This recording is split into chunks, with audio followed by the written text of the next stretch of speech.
about 7 minutes late.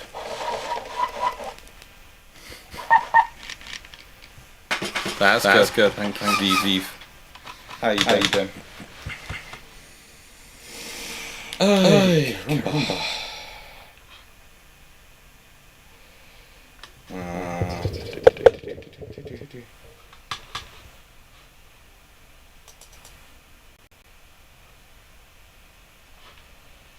So. Live. It's good. It's live. Right. And I'm not in echo. Yes, I don't know why I started off in echo, but I did do. Hello, everyone. Right then. Welcome to what is the last Twitch from Japan. This is in... Well, this was actually the first hotel we started off in. And we're back here again. And it's a nice hotel. It is. The bot this week is called Steve. And yeah. We're running things. And we do have... Let me make sure it is doing what it's supposed to be doing.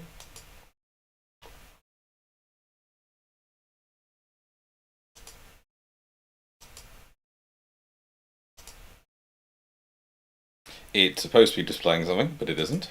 So give me a second.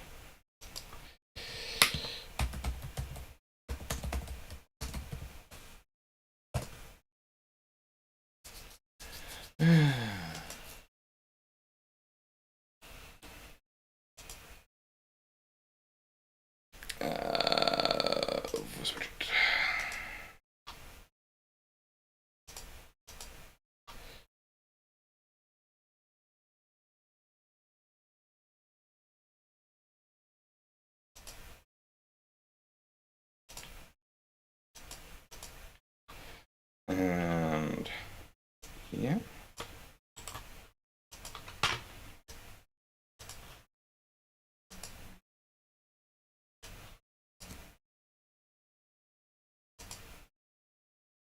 Yes, that's now working. Hello everyone, how are we all doing? How goes the world? Let's see.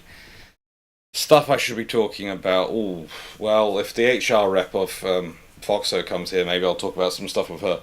But you know, we've been having a fun time in Japan. We have had a fun time in Japan. All my colleagues now have left. I am now the last person left here. I am here till very late Tuesday evening, pretty much. It's better to think of it very late Tuesday evening than thinking about it as very early Wednesday morning, because that then explains what I'm doing. Part 2 of the Yonai video should come out later today, my time, tomorrow your time. Of the Yonai hunt. I had Morioka was a very interesting place and a very useful place to wander around. I learnt a lot. What else? Yeah, I'm basically wandering around Japan on my own for the next 2 days.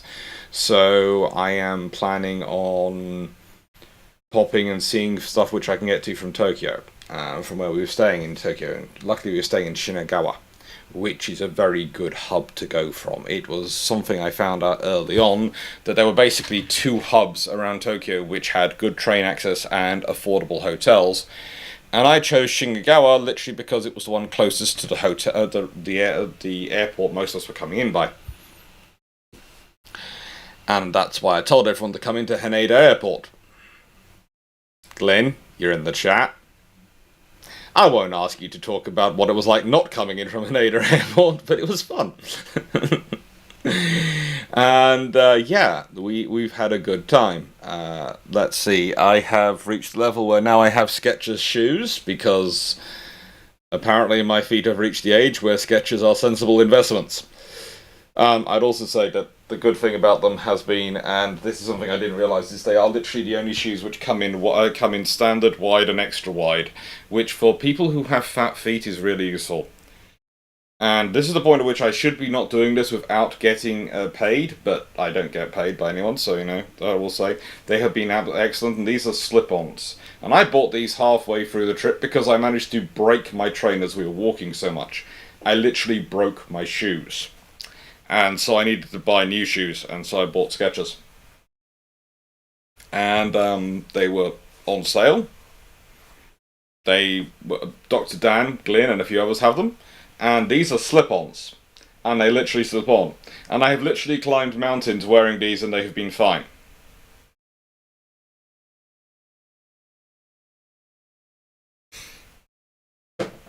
Don't worry. I'm glad I'm glad you are. It's a sub anniversary, Jonathan Moon. You deserve a good video thing for a sub anniversary. We do try and treat our subs very, very well. Yes. How you doing, Ronald? I've had a surprisingly productive weekend, and I'm off until, well, technically Thursday morning, but realistically I have to leave to go up to Fredericksburg vaguely sometime Wednesday afternoon, evening. Last time. And then I get to work 6/10s or 6/12s. I would say two things on the point Staff Johnson. Is they're arriving at Narinda the same as arriving at Toronto Pearson? No, it's just the other side of Tokyo. Literally, Tokyo has two airports, and honestly, you might as well divide Tokyo down the middle for ease of getting to one or the other. Also, Toronto Pearson, as we discussed before, is its own subsection of hell. And no, just no. Did the Demon Crowley design Toronto Pearson? Yes, definitely. Okay. Specifically to frustrate Drac. Yeah, Collins. I do remember Clarke used to measure and do the extra width, but they don't do that anymore. I don't know if you have missed the questions opportunity, YouTube Minecraft watcher. I don't know. Steve has the questions. I am just I'm just opening Discord up to check the questions, but we might. I could be. Let's put it this way. Today, all my colleagues have left. As we speak, Dr. Dan and Jacob are now going towards AK Fleet. Are now going towards the airport. They're no longer my concern. So, it is me. So today and tomorrow, I am completely my own boss. You don't have to mind anyone. I love them all dearly, but there is a reason why I limit these to roughly 24 days. Okay, by about end of 24 days, everyone wants to get home to their families, and everyone's reaching a level at which they don't want to deal with the issues anymore. It's they're very close friends and everything, but after 24 days, it's a case of, oh good lord, are you still unable to find the breakfast bar? Realistically. Still. It's just, yeah. I have been advised by our HR rep to keep my mouth shut. You've been advised by the HR. Foxo said to keep. Yes, that is possible. That is possible, but it Mouth is closed. Job secure. Oh. Hey, all I know. A mantra to live by. All I know well is that certain well-positioned people in my organization have looked at the roster for where I'm going to next and said, I'm concerned. Which is not what you want to hear when you do what I do and where I do it.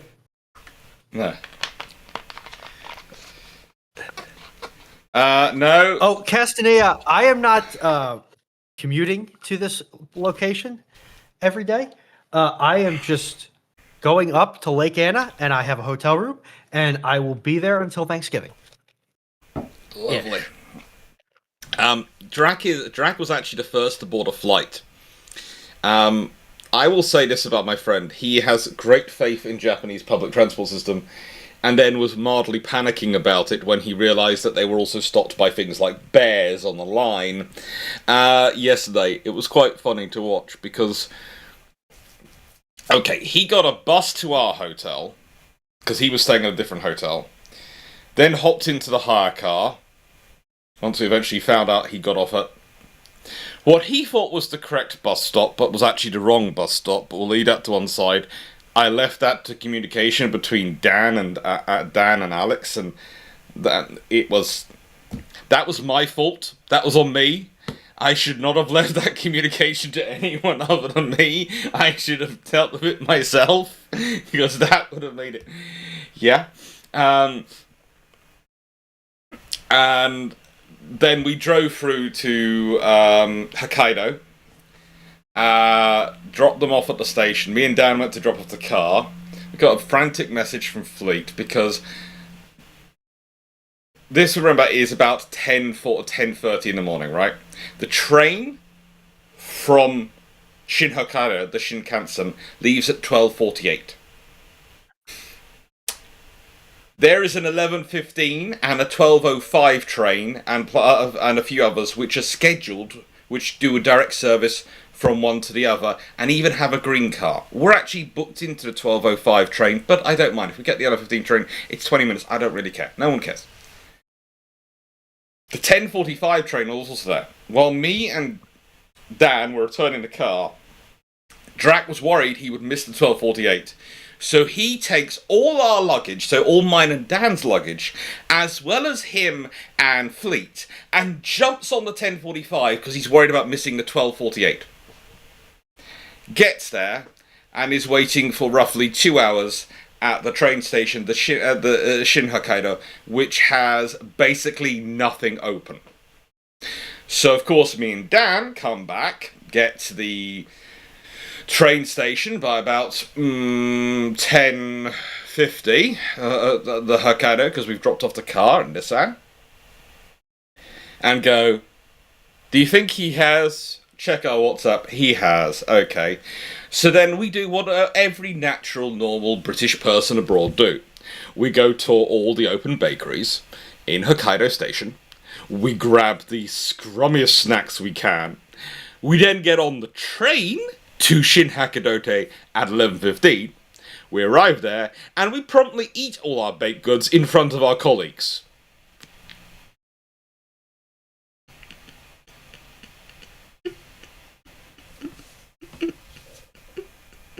You don't have to be this cruel. You are cruel. Cruel, I say. While they were complaining However, about cold, we were eating baked goods. However, the HR handbook says that there's nothing wrong with doing that. It is just ill-advised for team cohesion.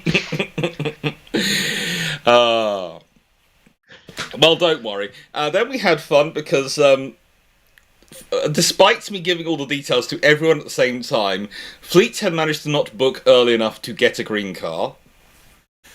So we therefore wound up the Midlander by telling him that he was going to be in peasant class. He wasn't actually. No, regular class on the Shinkansen is lovely, but all the rest of us were in the green car. The one thing I will say is, and this is a problem for exactly the colleague, you can all work it out. Japanese trains are basically all silent carriages. Okay? And compared to the UK rail. Oh no. They are basically... So you are not supposed to have conversations with each other, especially not loud conversations.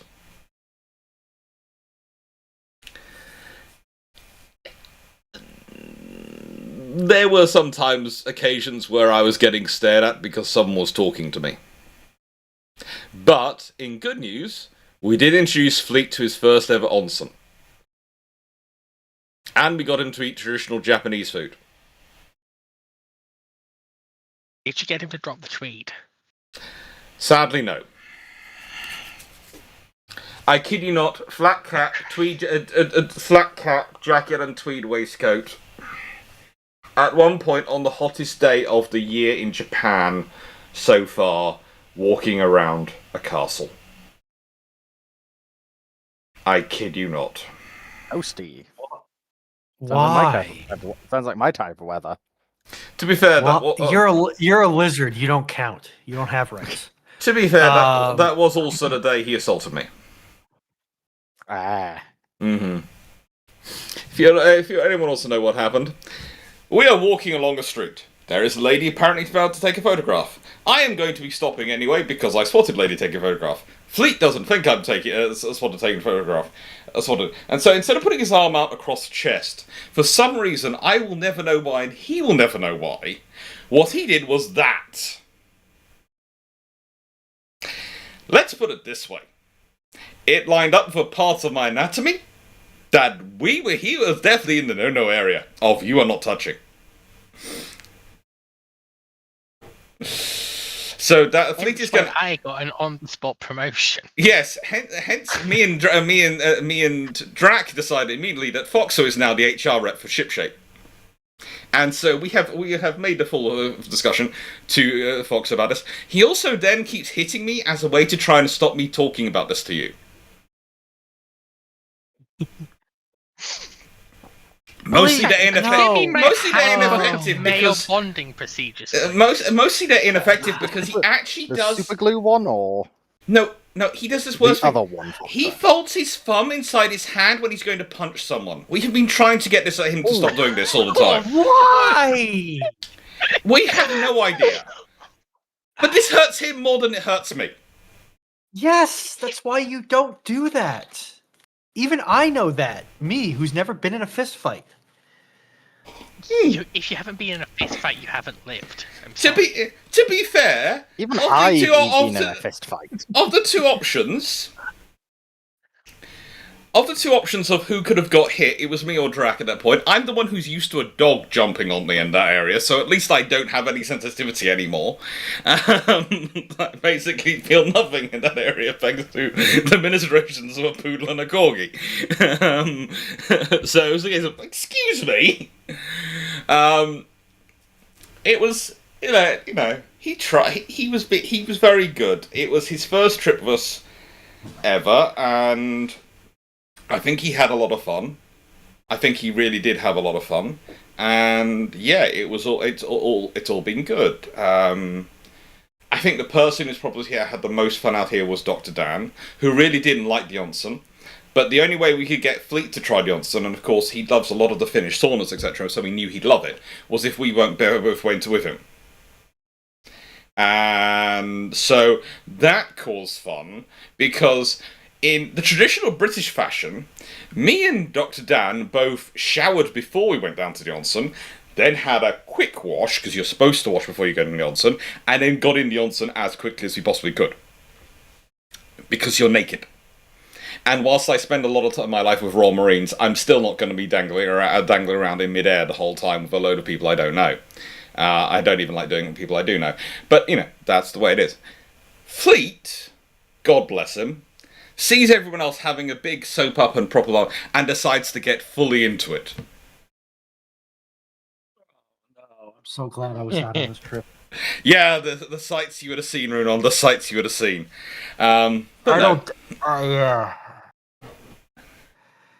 To pull a Rodney Dangerfield,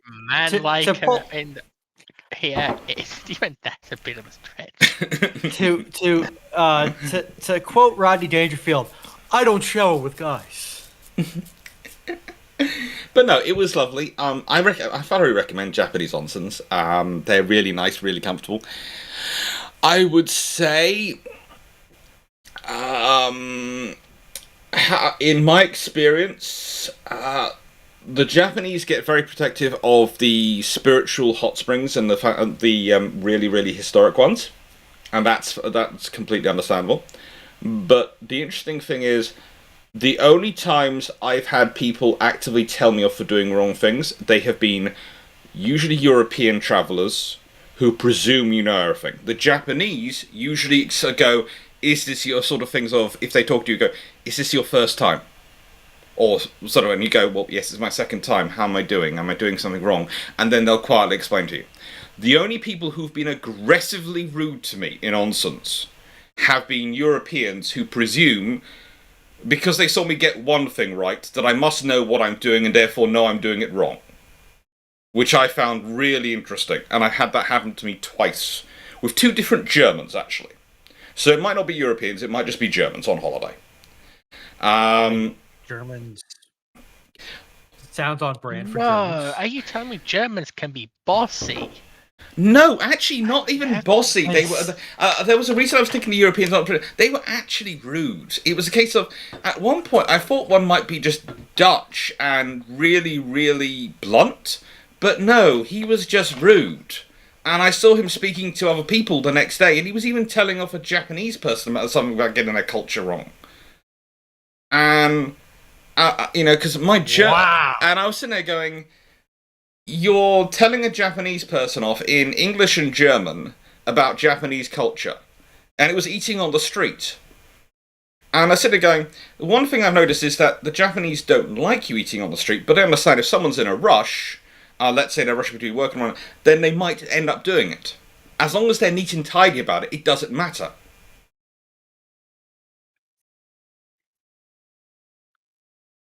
It's a case of, yeah, young German. I'd say my age or younger, probably younger than me.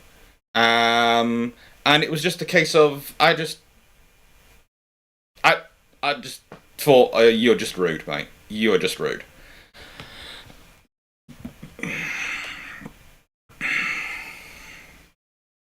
But it was an interesting time. It was an interesting time. Anyway, we've got questions, and we will try and get questions. But Drac had fun.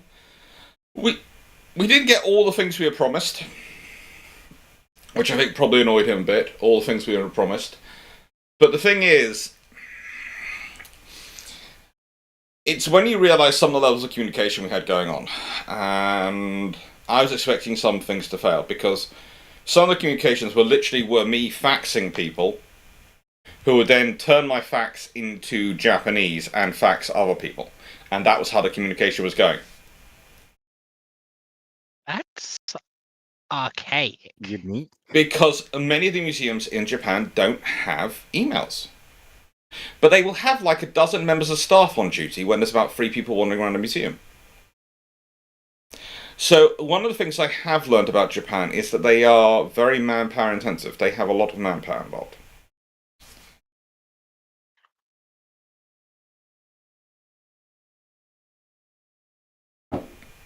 But that's life. Anyway. Yes, Seneca, but there are ways to correct people. Like, you can correct everybody like they're your idiot commercial wireman, or you can gently correct everyone with a little bit of respect and grace. Yeah, I would say the thing is, if you start off by presuming someone who is obviously in a obviously in a culture which is not their own, by going, is this the first time you've done this? And they can go yes or no, and you can go, well, you're making a small mistake. You might want to check because you're going to get into trouble if you do this. That is how I usually approach it. I haven't done that at all this trip because I'm not familiar enough with the culture to be able to do that. To anyone, so I just keep quiet and the things. But it was an interesting experience. I would also say that the public onsen, as in the ones which are public, tend to be far friendlier than the ones which are, this is a private hotel onsen. The converse of that being the hot springs, which are major hot springs which have hotels built around them, and they are built around hot springs. Those tend to be really, really nice, and the loveliest staff, and the loveliest people in there, and they will sit and explain things for ages.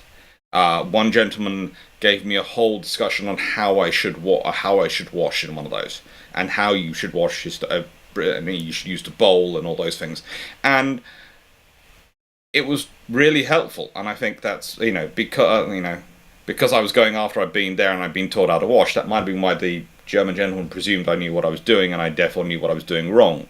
But still, I'd have, yeah. Also, the videos lie, because the videos you will see in your rooms, which tell you what to do, to how to dress for the onsen, the cadre, etc., they always show the people wearing underwear. and they really don't like you to go in. You're supposed to go in naked, but Anyway. So what I'm hearing is that I should probably just save everyone a lot of grief and don't go to Japan.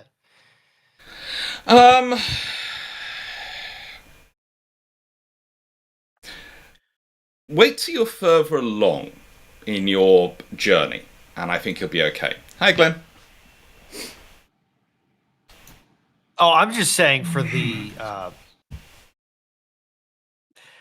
not ruffling cultural feathers. Oh, you'll have fun with that. I'm really good at ruffling cultural feathers. Oh, you'd have fun. So, but yeah, it's broadly speaking, it's been a lot of fun. I think Glyn had a lot of fun. I think they all have. But yeah, I hope they have. Anyway. So we have some questions. If the Greeks got a form of Mackinson, like World Warships Tier 7 Chios, what reasons other than SMS Graph B being a year away from being complete? Am I audible? Yes, you are, Glenn. Yes. Yeah, go on. Would be why I had a lot of fun. We have some questions. Excellent. You also have a withering echo. We'll see. So you may want to acquire headphones or shut your desktop speakers off. Yeah. So again, the question was, if the Greeks got a form of German Mackinson, like World Warships Tier 7 Chios, what reasons other than SMS Graph B being a year away from being completed would be why she'd be the one Greece gets?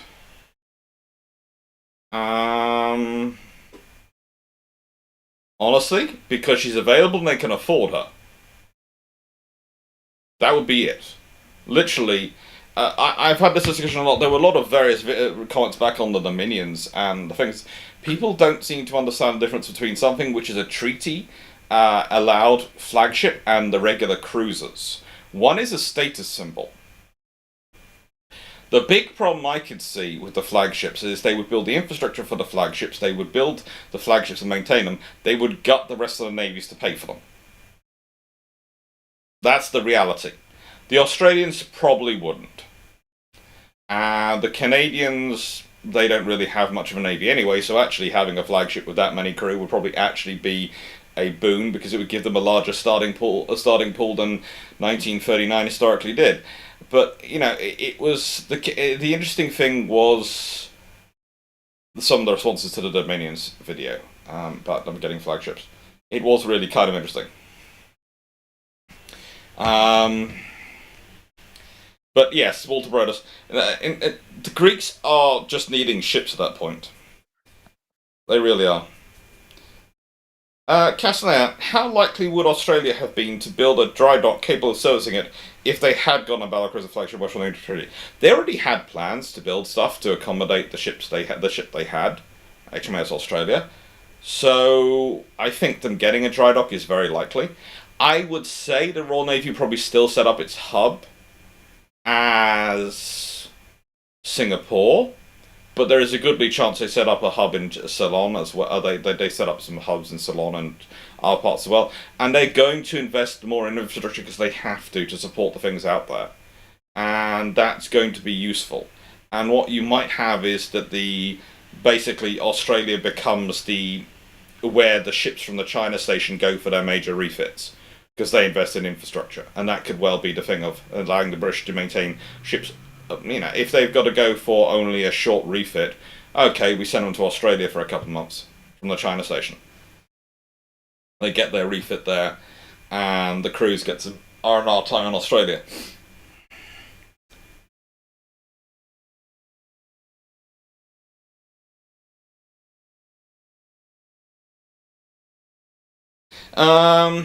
Night everyone. If the Swedish were building a GK4541 based Nord armed with 8 380mm guns and a French Lyon class based Lugdunum armed with 16 340mm guns, won't that get Sweden pulled into the treaties? Yes. But here's the interesting thing. People keep talking about a modern battleship, right, and recently and all these things. The only country, because me and Drac were sitting there working around going, who could actually build such a thing? And it's the only one who's has still got the milling facilities and probably barrel construction facilities to actually make armor plate, and as well as barrels. of the thickness you should require for something called a battleship is probably Sweden. So think that. There's all this talk from other nations which would have to build up the infrastructure.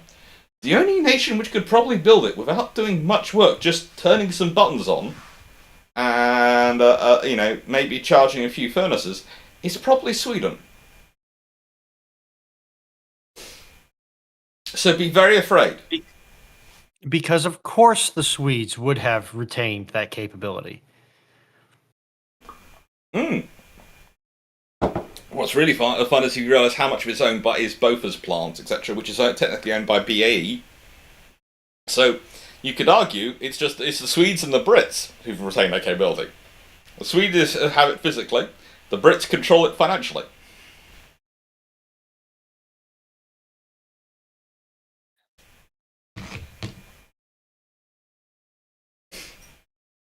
Your tactics confuse and frighten me. Team Looker, how's the shrine in Morioka? It was... Okay. Here's the thing.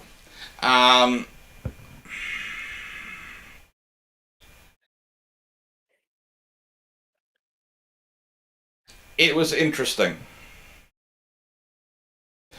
I visited the Yonai Cemetery first, the Mitsumasa Yonai Cemetery first. There are signs on the road from the little station I went to in Morioka.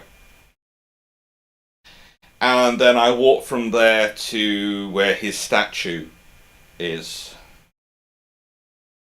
And his statue is sort of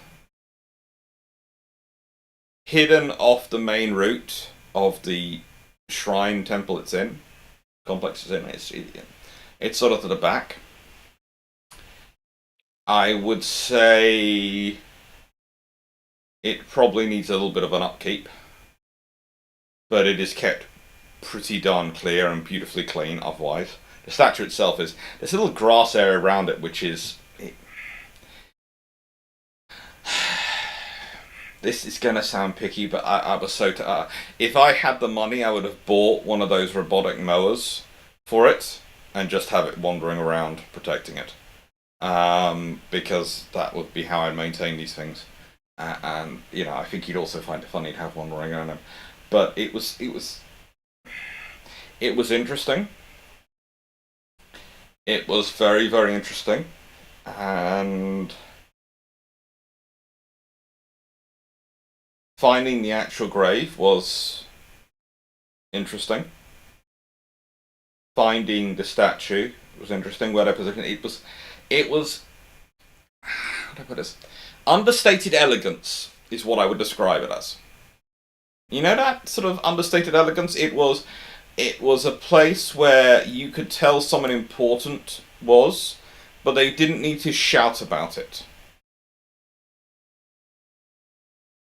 And yeah. It was a worthwhile trip. It was a very worthwhile trip. But the fun thing is, the cemetery is just... Okay, you're walking into this area which... suburb of a minor city, in Japanese terms, Morioka. And you're just walking down a street which is rows and rows, is houses and houses, and you're just going all running along. And suddenly you see a little side street. You look down the side street and there's a sign saying Mitsumasa Yonai Cemetery. And you wander down that. And you come into the quietest place you'll ever go. This is something I noticed with the shrines and the cemeteries in Japan. They are in the middle of the hustle and bustle, and yet they are so quiet. And yeah, had a interesting time. Met some interesting people doing it. It was an experience. From Steve Clarke. How significantly different was the translation from Japanese info boards than the English and the ones in the museums?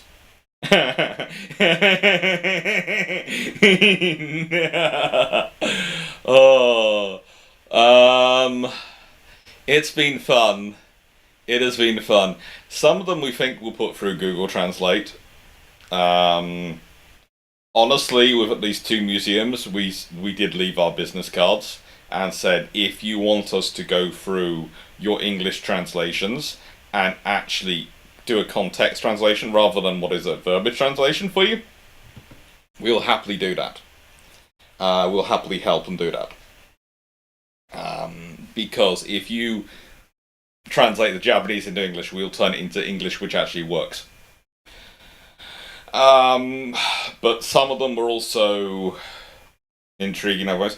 One of the things you realise when you're going around is that the Japanese have come up with kind of an interesting mixture, because they have 3 characters who keep turning up in their museums.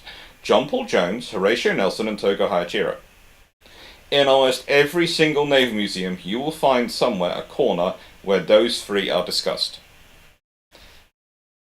Almost every single naval museum, you will find a corner where those 3 are discussed. And yeah, it was the first time we spotted it, it was a case of, oh, this is interesting, because yes, they're all great naval leaders, but they're all very different style of naval leaders, so, and different forms realistically. 2 are closer than the other. One's a single ship actor who's very good at that, but is not really recognised as a fleet leader. The other 2 are fleet leaders. But okay. And then we noticed the 2nd time, and then a 3rd time, and then a 4th time, and then a 5th time, and then a 6th time. And we're going, okay, there's a pattern going on here.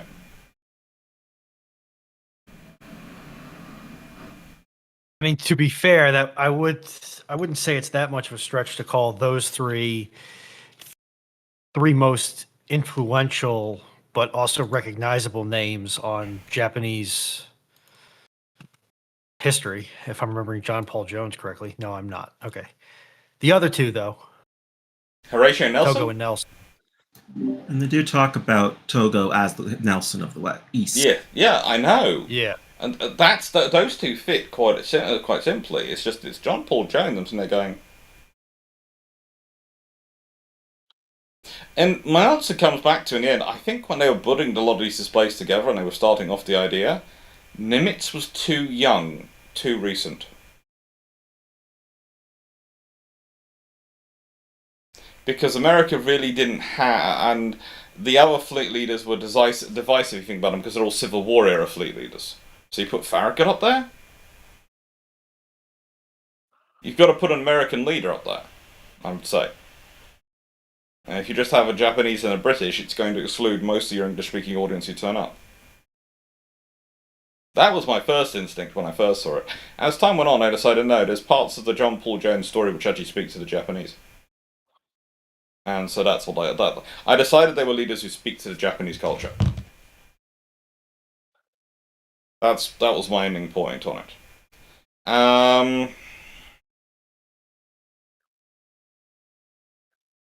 How ridiculous is the idea of a Yamato-class aviation battleship as World Warships had the idea to make such a ship called Aki?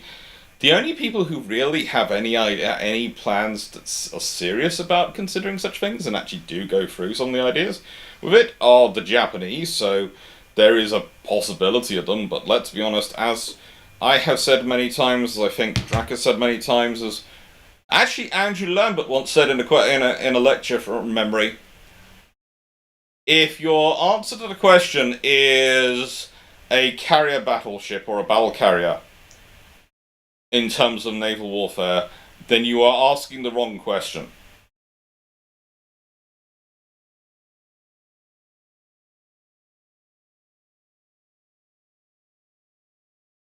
You're asking the wrong question.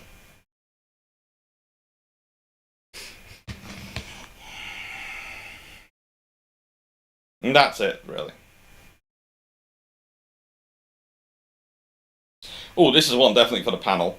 Who would benefit most from having an early combat information center?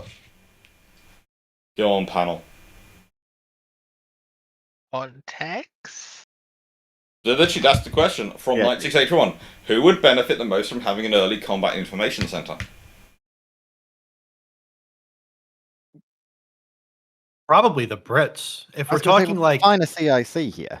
Yeah, I mean, if we're talking a combat information center and the capability to operate it, realistically, you're looking for any fleet which likes to use a lot of moving pieces instead of monolithic blocks, which is pretty much the British. Yeah, one could arguably say CICs have existed since at least World War One, Yeah. if not earlier. So Provide it with, all the modern tricks and whistles, and you could avoid a lot of what went wrong for the Americans at Midway with a proper CIC. But the problem there is more about the communications and the technology. The actual center itself only can change so much. yeah. It is a fun thing. It is literally World War One era would probably be the most useful it could have. What I think actually, having seen where he was commanding the fleet from, Togo Hayachira at the Battle of Tsushima, if he could have the sensors and systems to have a proper CIC, he would have had a great time. And I think he could have actually used it. Whereas, I'm fairly certain poor Rozensky would have probably been spending most of his time in the CIC on the radio to various captains in his fleet going, "Stop being a moron. Stop it. Or I come over there and chuck my binoculars at your face." But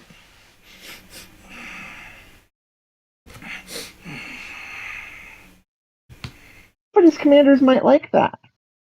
Yeah, his commanders might. He won't.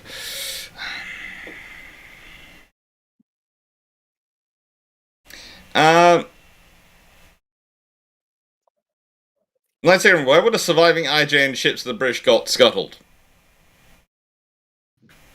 Because they didn't want to use them? Yeah. The other option was to tow them all the way round to the UK. They studied them for information, then they got rid of them. That's it. Why would the British want them? They've got their own fleet. That's Some usually of the newer cruisers are in better condition. yeah. Which, given the conditions of the late war cruisers, says something.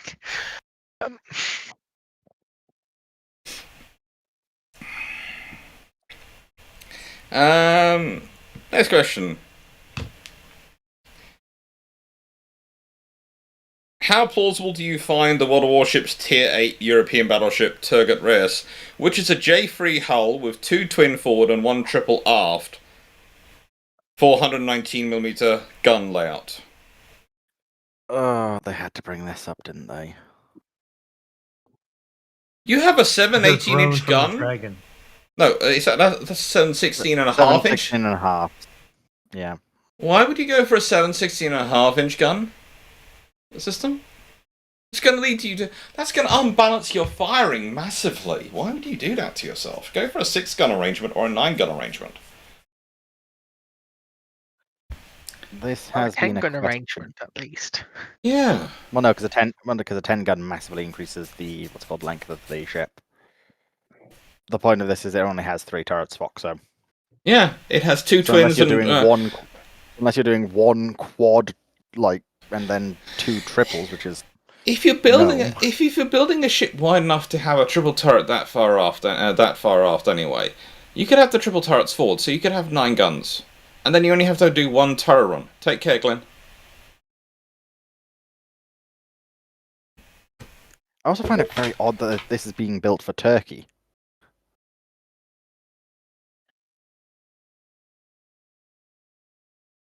That's never that surprising. Let's be honest. The Turks are always building random stuff. They have, because theoretically, where they're positioned, they can make a lot of money. They can be potentially financially quite secure. They usually don't, because they usually get in their own way. But that's been the history of the Ottoman Empire. They built their empire to secure control of the trading routes, and then they managed to muck around the trading routes enough that they actually became insecure.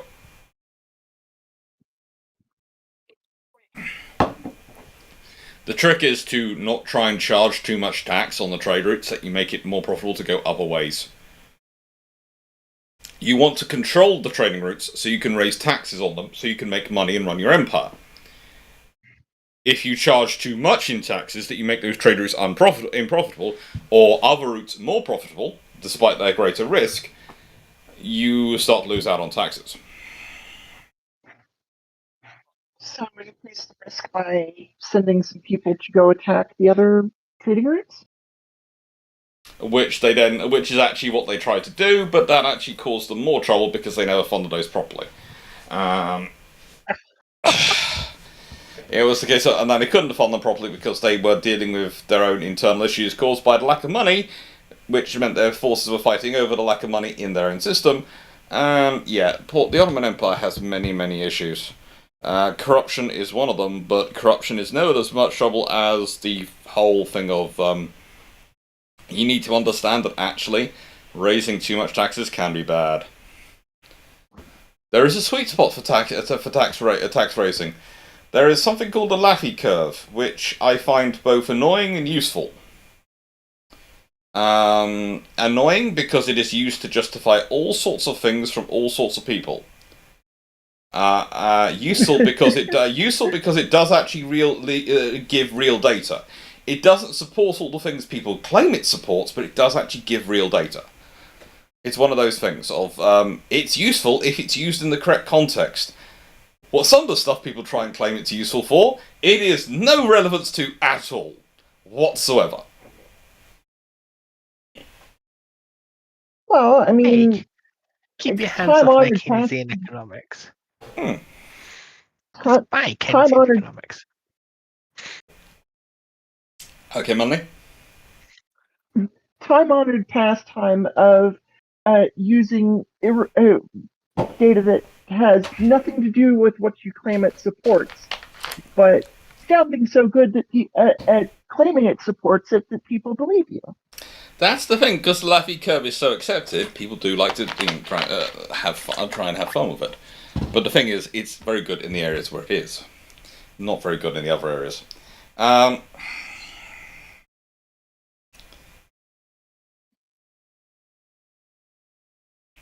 Black Horse, can you explain on why you think the Royal Navy was at very least complacent in the scuttling of the German High Seas Fleet? Simple. The Royal Navy is not that stupid. They've just been through a war. The people staying in the Navy post-war are mostly the professionals. There are enough chief petty officers and senior officers up there, and they, in the nicest way, who are doing the watching. And there's the fact that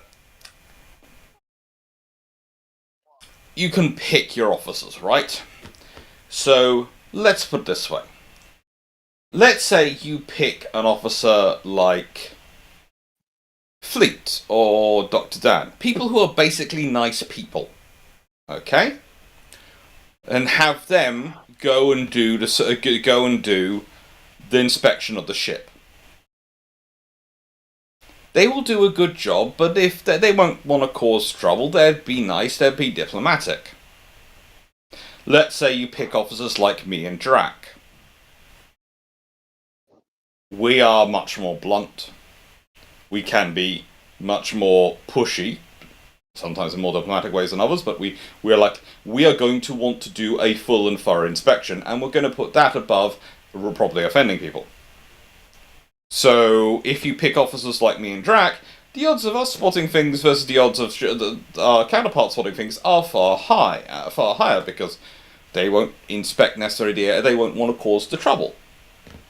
So, there's the officers you pick to go and do the inspections, the NCOs and officers.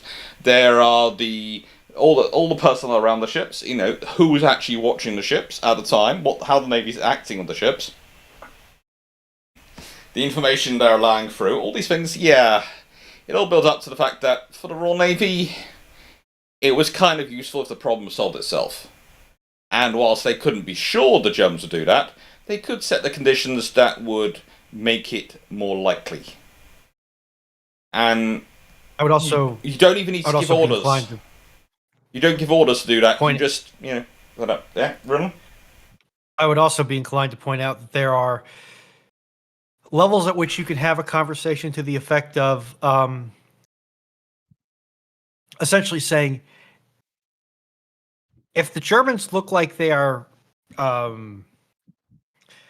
concerned about having to rapidly counterflood their ships, if not outright scuttle their ships. We are not concerned about logging that. We are mainly concerned about the ships either being made ready for combat or the potential of disease or fire to break out upon the ships. Yeah. And then certain things never get logged if they even get noticed.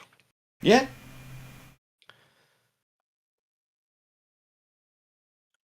But it is interesting. It is very interesting. So basically, it's one of those scenarios where I can't prove it. I will never be able to find an active smoking gun which proves it. I can just say it all smells fishy as anything.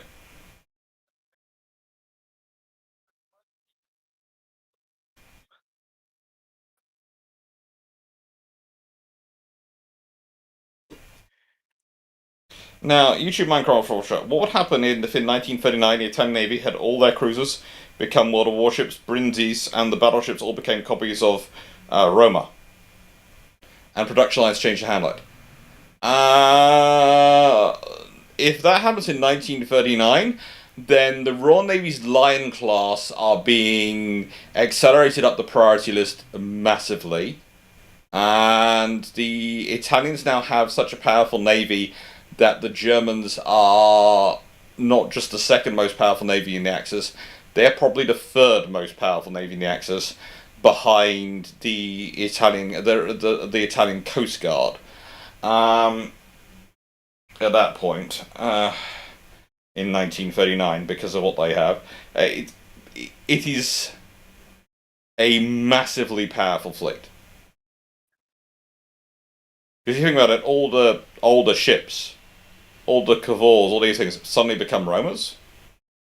That's a very, very capable force. We're talking second generation Torio.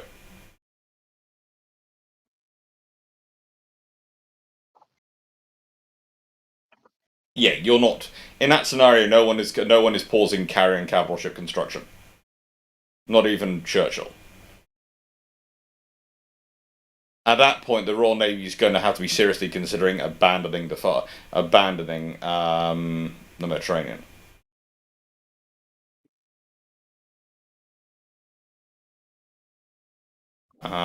For major surface assets. Probably.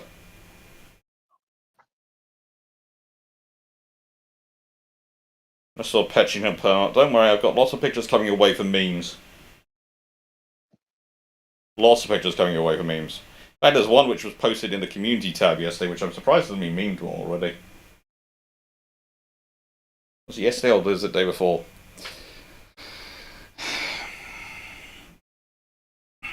Okay. If the Australians built the 7,800-ton Carrington Slipway, 7,800-ton Carrington Slipways LSH Tobruk proposal from the late 1780s, how many might they procure? Probably a maximum of 2, because the Australian government has a habit of ordering 4 and then actually building 2, or less.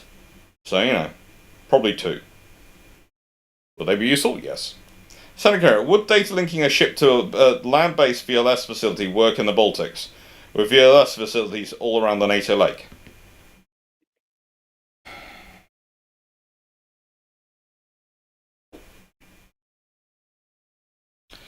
I'll answer first and then I'll let the panel in, because technologically you can do this, definitely. So basically using the ship as the queuing asset for land-based VLS, you could do it.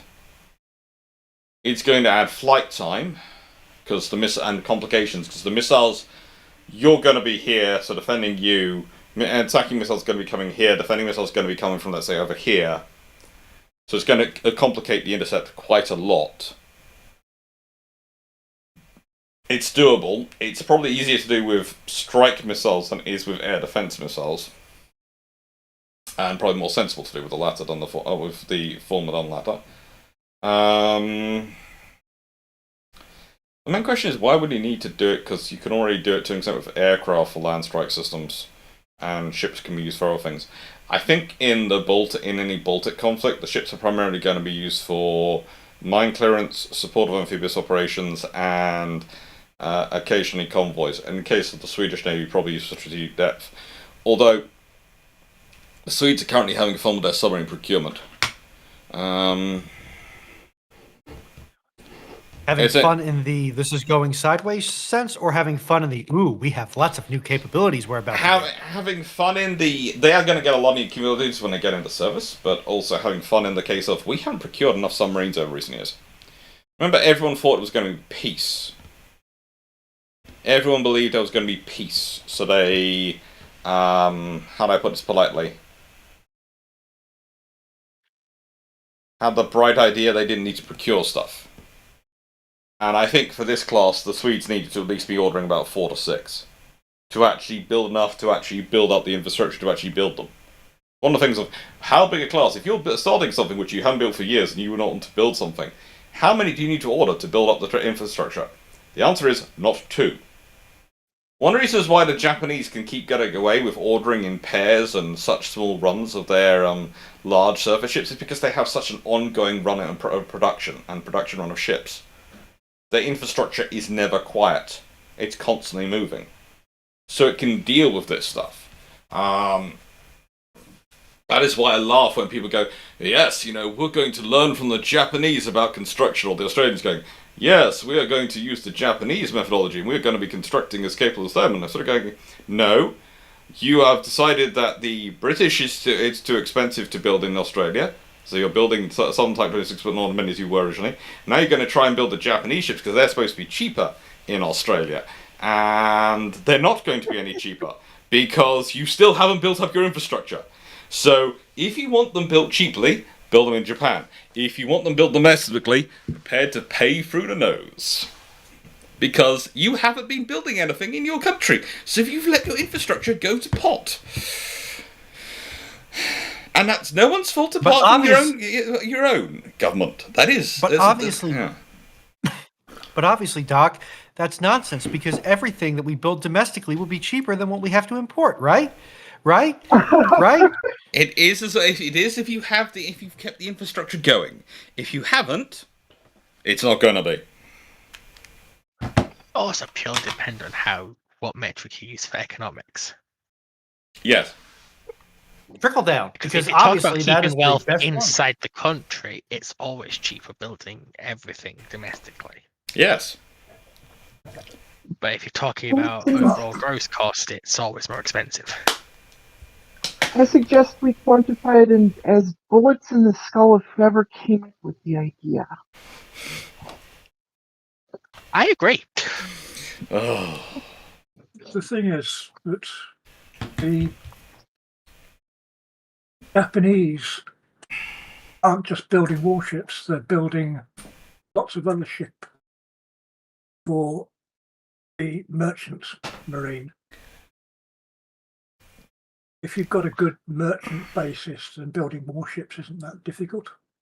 What the Japanese seem to mainly do these days is actually they concentrate on the high-end merchant marine. And that's how they are making it work for their economy. They're building a lot of high-end merchant marine. And, yeah. Also, I would like to point out... Sorry, go ahead. What separates the high-end merchant marine from run-of-the-mill? Complexity of construction. It's going to sound terrible because this always sounds like you're putting them down, but you're not. They're different specialties. In some ways, the Chinese yards have focused on the mass production merchant ships, the ones you need to build in large volumes, the ones you can basically build. You're basically building as almost it's almost a modern Liberty ship program. Okay, that's a very, very highly skilled thing to set up, but it's about volume production. What the Japanese do is more the custom build options. So let's say you want the ship, but you want the ship with these features, this added on. So you don't want to build. You've got a standard design, but you're going, I want these extra bits all added in. And to an extent, the Chinese can do it. I'm not saying they're not, but that's not really what they set up to do. whereas the Japanese are very much set up to this is your ship options. These are your list of features you can have in this ship design. These are lists of extra features we can include should you wish in this design, and select from list. So it's almost like one is. Okay, this is going to sound terrible, to bear with me. One is the modern equivalent of Mercedes-Benz in the shipbuilding world, where you can have you can customize your Mercedes-Benz for pretty much anyone down to an individual. To the fact that to the level that Mercedes-Benz are practically don't produce only individual cars now, it seems. They have so many options for them. And the other one is Skoda. They are lovely. They are quality. But what they produce is, you can select from this list. These are your options. Pick. Okay? But are they quality? Others are. Depends on which yard. I made a bad pun and nobody groaned. I've spent 3 weeks around Fleet. If you think that's the worst pun I've heard even this morning, then you have not lived. So what I'm hearing is that I should probably try and pass on any ship-shaped trip of which Fleet is also part of, because I will not be able to take the punishment. Not sure. Well, look, Drax talking about organising a Ship-Shape America tour for 2027. Yeah, here's the thing. I really hope I'm not here in 2027, so that's kind of a moot point. Petchington Ford is currently going through their own issues, which is why I wasn't going to use Ford. Ford can be very good. Ford can also be very, very strange. Ford is... Okay, I will say this for Found on Roadside Dead. They're a lot less knackered than the artist formerly known as Daimler Chrysler. Yeah. And I used the Daimler I used Daimler Chrysler deliberately instead of Stellantis, because the people managing the Dodge, Jeep, and Chrysler product lines seem to be making a lot of long-term negative decisions. Yes, but so as Stellantis, they somehow decided, what's the best car to put the Lancia badge on? A brand famous for doing small, fast hatchbacks and rally cars. Oh God, what? Let's put the badge on a large Chrysler, long wheelbase. Well, you see, okay, so Stellantis was going to finally come out with a competitor to the F-150 Lightning and the Silverado EV. And it was going to be a plug-in hybrid Ram 1500 scale truck.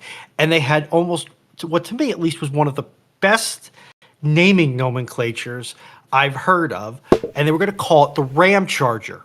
They have now canceled production of the Ram Charger. So now they have no competitor to the Silverado EV or the F-150 Lightning. And I am not mentioning the Cybertruck here, because the Cybertruck is even less of a truck than modern F-150s or modern Silverados are, which is impressive, because those are cars with opinions. And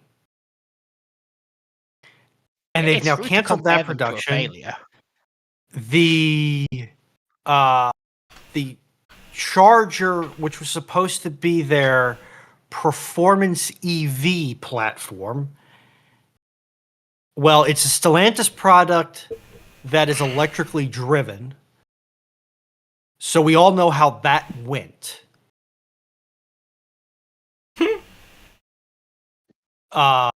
And they have no other partial or all electric vehicles in its pipeline.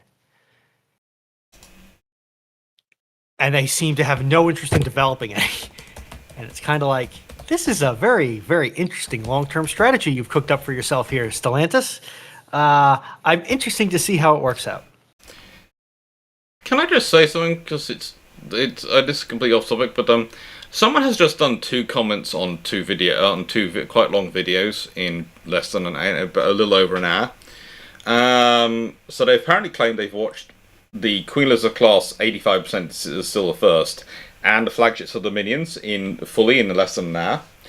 And their comments on one were the Queen Elizabeth class don't have AWACS, which if they'd bothered to watch it, they'd have found out they have helicopter-based AWACS. So they can complain they don't have traditional Hawkeye systems or equivalent, but they do have AWACS. So, and they're calling this silly and it's defenseless because of this. So they obviously haven't watched the video.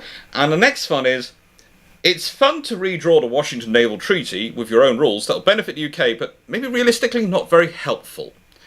It's literally a patron question and an alternate history. So if you don't want to watch it, and I literally say this in the things about alternate histories, if you don't want to watch them, don't watch them.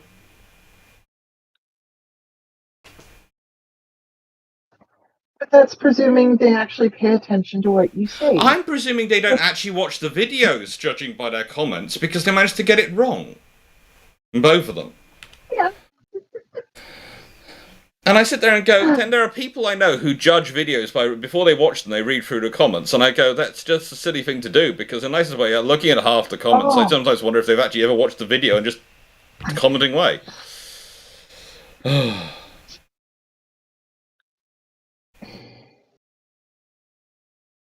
I can understand that frustration. Yeah. I would say, on the subject of the Jones Act, whilst I won't get in it, I will refer to you to Sal Merkilagus. I will say this on that topic. A lot of the people who are arguing for reforming the Jones Act and the kind of these great lines which are coming through and blaming everything, all the problems in America on the Jones Act, are not actually necessarily the best people to be listening to, because they don't either know the Jones Act and they're just using it as a scapegoat because they've seen other people doing it, or they are people who are actively going to use it against America. Because the thing is, I would point this out, America merchant ship production is not in a great place, yes. But thanks to the Jones Act, it's actually in a better place in some terms, in terms of size and scalability, than some of its counterparts around the world. And one of the things is America's large enough they can do that. And they can set up those rules. Others are, well, there are other issues, but it's one of the things of, if you consider nations like Britain has basically no merchant ship construction anymore. There is some capabilities going on there, but even our government procurements are, when they're looking at building things like ferries, they're not going to British yards. They're not. They're looking abroad, or they are, when they are trying to build in British yards, they are trying to do such silly things and silly changes, and they're causing trouble. We can build warships, still, but merchant ships, in terms of scale and size and what we want, that's fishing boats we can do, lifeboats we can do. We've had production going for those, but a large number of merchant ships, ooh.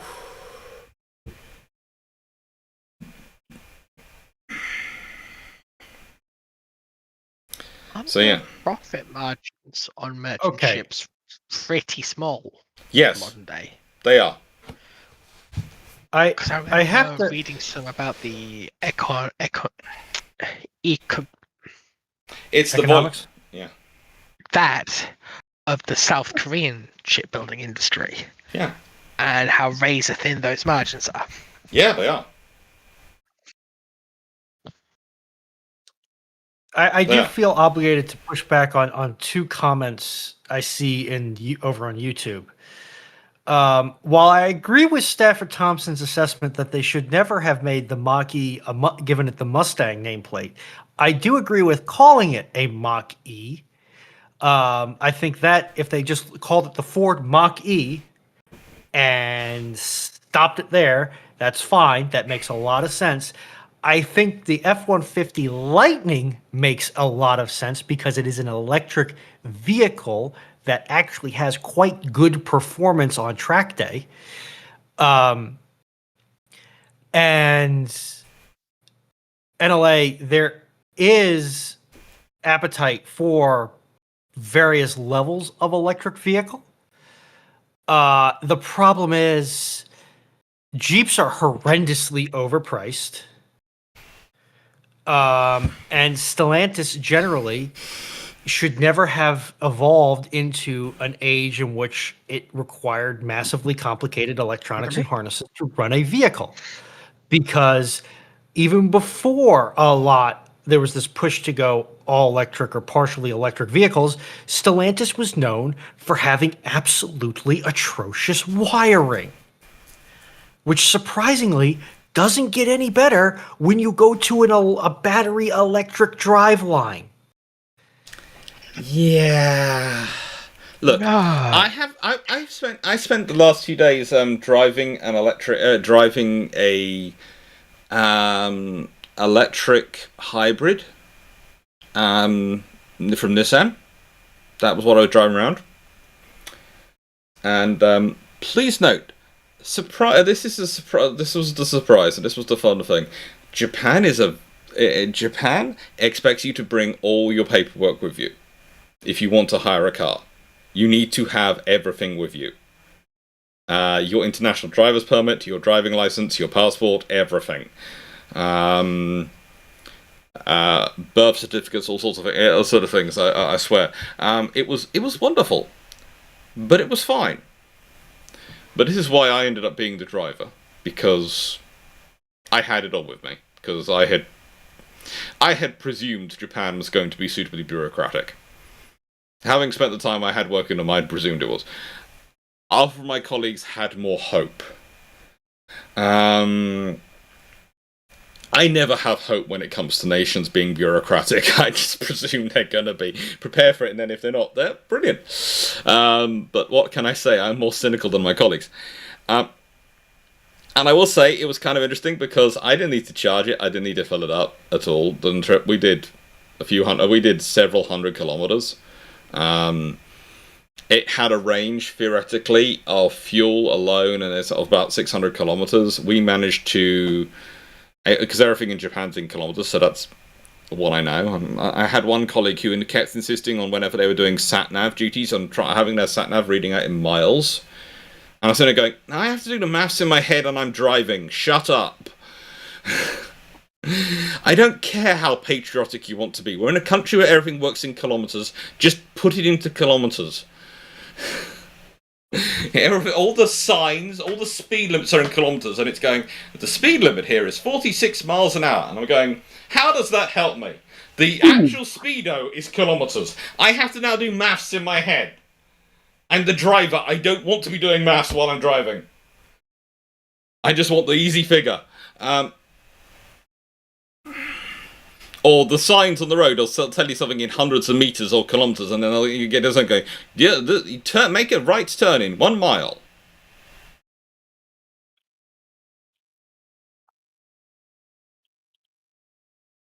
Not helping. But no, we sorted out. But the thing is, we drove about there, back again, about 6 times. So we did about 350 kilometers. And I used about a third of a tank of petrol, of the petrol doing it. And yeah, it was just excellent excellent kilometers per gallon, kilometers per litre, whatever it is. US Grey Ghost, the maths isn't math in my road. Yeah, it's a case of, I am the weirdest thing for me, and this is going to sound weird, is the sticks are set up the other way around in Japan. So my indicator stick is one side, and the windscreen wiper stick is the other side in the UK. In Japan, they're the other way around. That was the single biggest issue I had at certain points, because it'd be a case of, because it's all otherwise set up as the UK, so I'm on the right at the normal side for driving, I'm in everything else in normal position, you fall into your habit, you click it and you go, oh, wrong one, that one. Because it is otherwise set up exactly like the UK. So it's not like when I get into an American car and I'm driving over, and then everything's set up the way it's supposed to be outside of my brain, just goes, this is an American car. In Japan, because they are otherwise completely like the UK, driving on the same side, similar road rules, all those things, and then you go, why do you have them the other way round? Why? Everything else is the same. You're just torturing me now. This is just cruelty, because it's so close that you fall into those habits and then you go, wrong one. But it was fun.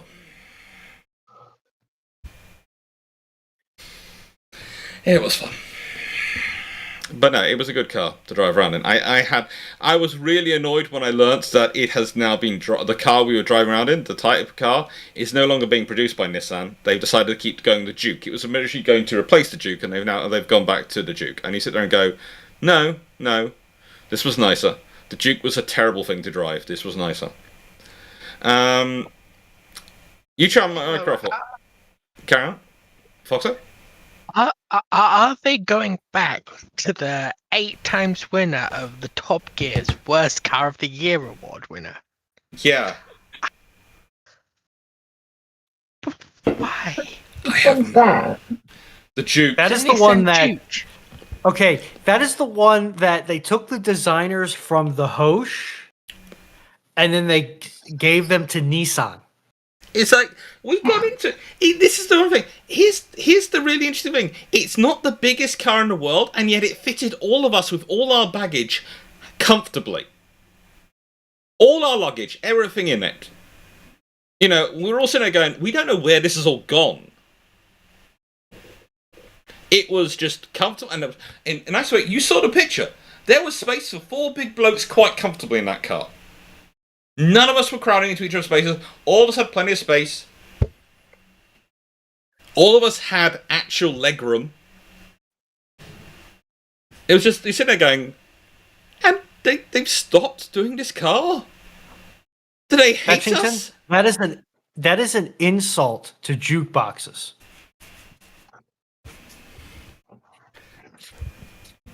It was it was a very nice car. It was it was a nice car. YouTube Minecraft, what if suddenly pockets of Norwegian Viking raiders appear today? How would different governments deal with them? I mean aboard for the Viking question, I meant aboard ships to attack their old raiding areas. England, France, and other parts of Europe. And there has been some interesting comments on chat on this one. Basically, if Viking raiders appear, you're going to have to... there's going to be a minor tussle between the armed forces, the police, and historic reenactors over who engages them first, because I can imagine Drac will be leading the charge of the historic reenactment community going, fight axe with sword, or axe with axe, and charging in. Probably someone from the Royal Navy turns up with a OPV or something and just uses the 30mm cannon to saw off their sails and just go, so, that's what we can do to your mast at range. Do you want to behave? With a historian shouting it out in probably bad historic Norse. Because, let's be honest, it'll be whichever historian they can grab first who speaks it, so it'll be the closest one, not necessarily the best speaker. And, yeah. Hey, Stafford, you do realize that a lot of these ship-shaped trips are not exactly run on the most expansive budget, and getting them a supersized American truck-based SUV is when you sell your gasoline by the penny. That was not the smartest idea. Here's the thing: I returned it to Nissan with only Nissan with roughly a third to a half tank gone, and they only charged me 1,000 yen. You forget, I have driven in Canada. Also, your road markings suck. Can I just... Yeah, I'm going to... Just to translate it on, about 1,000 yen is about £5. So, in Japan, to Nissan, you return the car half to a third to half full, you get charged a fiver for them to fill it up. That's a good deal. Most of that's for the person to go out and actually do it versus the cost of the petrol. Yeah.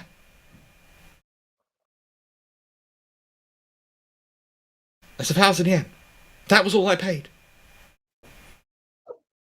And you just sit around. Okay. But Hokkaido, I will forever recommend going to Hokkaido. It was absolutely gorgeous country. We didn't get to drive into the mountains as much as we wished. I was going to do a slightly more scenic drive to the train station in the morning, but I had a colleague who was panicking about getting to his plane because he was flying home the same day. Because he had booked the train trip from Hokkaido to Tokyo and then planned to go straight to the airport to get on the plane and go. And Was this the sortie one or the pincushion one? this was Drac. Okay. Dr. Dan and Jacob both gone on the same flight this morning. They arrived on the same flight, they've left on the same flight, and Dr. Dan has taken earplugs and is going to be procuring large amounts of alcohol in the airport so that he can avoid conversations the whole flight.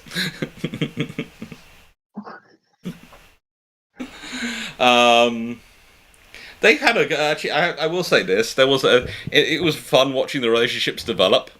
And at a certain point, we started to realise that for all his Fleet is very much younger than the rest of the shipshape crew. He had a great time, it's very cool. But we realised very quickly he'd probably always travel with his family, and it was interesting how it started off with us gently trying to guide him, and then at certain points we just got to the level of, no, you just don't do that. Yes, that's the way. After doing ramblings with him for about half of a year, yeah, you pretty much have to jump down his throat and out of his keister in order for him to get the point that what he's doing is stupid. Hey, guess what? Dr. Dan managed to get him to admit that he should admit sometimes he's wrong and didn't know the answer. Yeah, he keeps doing that, but he never actually does that. No, when I say Dr. Dan managed to do it, Dr. Dan, in the nicest way, the nicest man I've met in my life, Dr. Dan, at one point got absolutely friggin' furious over it. And they sort of, yeah, in his defence, Fleet did go mea culpa, I admit, I understand. I know I've done wrong. And in my defence, they were pretty. They sorted it all out. They were happy.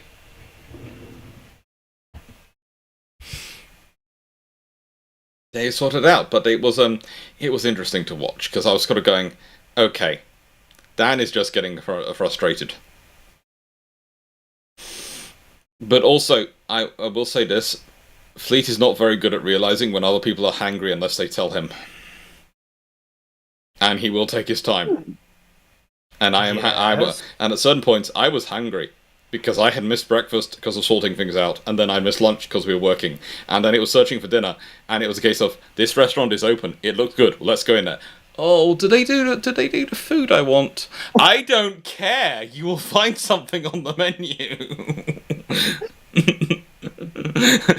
At this point, the conversation is not whether I eat in the restaurant, it's whether I eat in the restaurant or I eat you. And not in a good way. This is gonna be you on a barbecue spit or me in that restaurant. I'm hungry. I haven't eaten for the last 24 and a half hours. I need food.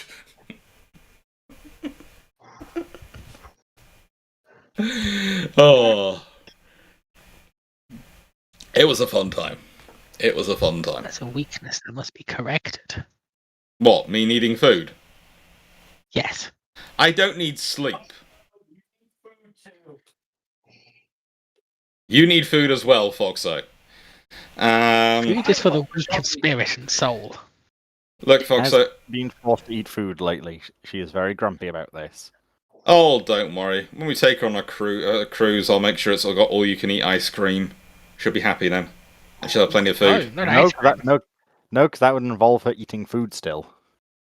What flavors? if the Swedish built the World of Warships Tier 8 battleship Einten, World Warship Tier 9 battleship Gustav den Store, and World Warship Tier 10 battleship 4, then isn't that going to panic at everyone? It's going to cause a mass panic. It's also going to mean the Swedes have a more powerful navy than the Germans in World War II. In terms of surface ship engagements.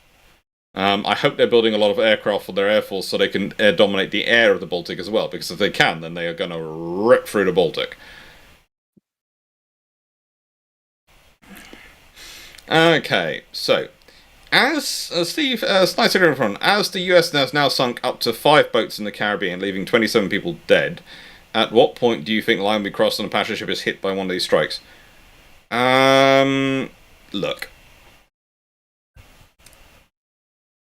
I haven't had time to look into these instances as much as I should before I really want to answer that one, so I'll save that question for next week. But yeah, there are issues going on in the Caribbean, but realistically, you are not going to mistake even a regional puddle jumper, air quote, passenger liner for a vessel engaged in drug smuggling. There is a difference of several thousand tons, or rather, the average passenger ship is thousands of times greater in size than the average drug smuggling vessel. And so as it's much unlikely. as anybody who's been in a room with me for more than 5 minutes knows, I have a extensive litany of issues with the current administration.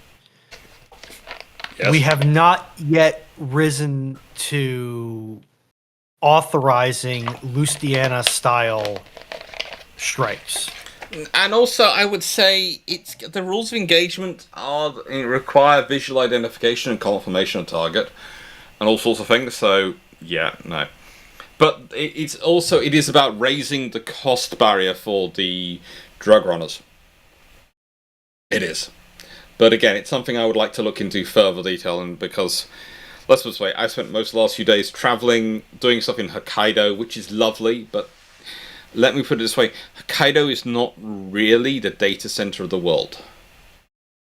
Believe it or not, they had fairly good hardwire internet, but the data signal in Hokkaido was interesting. Interesting indeed. And this is interesting in the biblical sense, I presume. Yes. It was highly intriguing at certain points. Team Locker, so what was the verdict on the Japanese trains? How was the E5 Shinkansen to Hakadote? They were lovely. The Japanese trains were lovely. I highly recommend the green cars, and I highly recommend getting a Japanese rail pass. This was mine. Covered me for 2 weeks. Cost roughly £500, and it meant I could use the trains as much as I wanted, as many times I wanted, and I could book tickets on trains, so I could book seats, and all those things completely covered, and it was worth it. It was worth it a lot. We did the whole trains the whole way up from Sasebo to Hakodate. So we did trains up the entire coast of Japan, up the entire, central bank of Japan, realistically. And it was a gorgeous journey. Very easy, very comfortable. Drac chose to fly up because it would be quicker. The thing is, though, even though he flew up, etc., he was still too late to rent a car. And we were too late to rent a car, so we ended up having to get a bus in the morning to go collect where we could rent the car and all those things. A bus and then a train, because the buses all go to the Shin Hakadote, and then you go from there to get the train and get the train into Hakadote itself and all that. It was fun, but it worked. It was a lot of, we picked up the car, we were running around. Hakadote, you do need a car. Hokkaido, you definitely need a car to run around. But yeah, the trains were lovely. Trains were fine.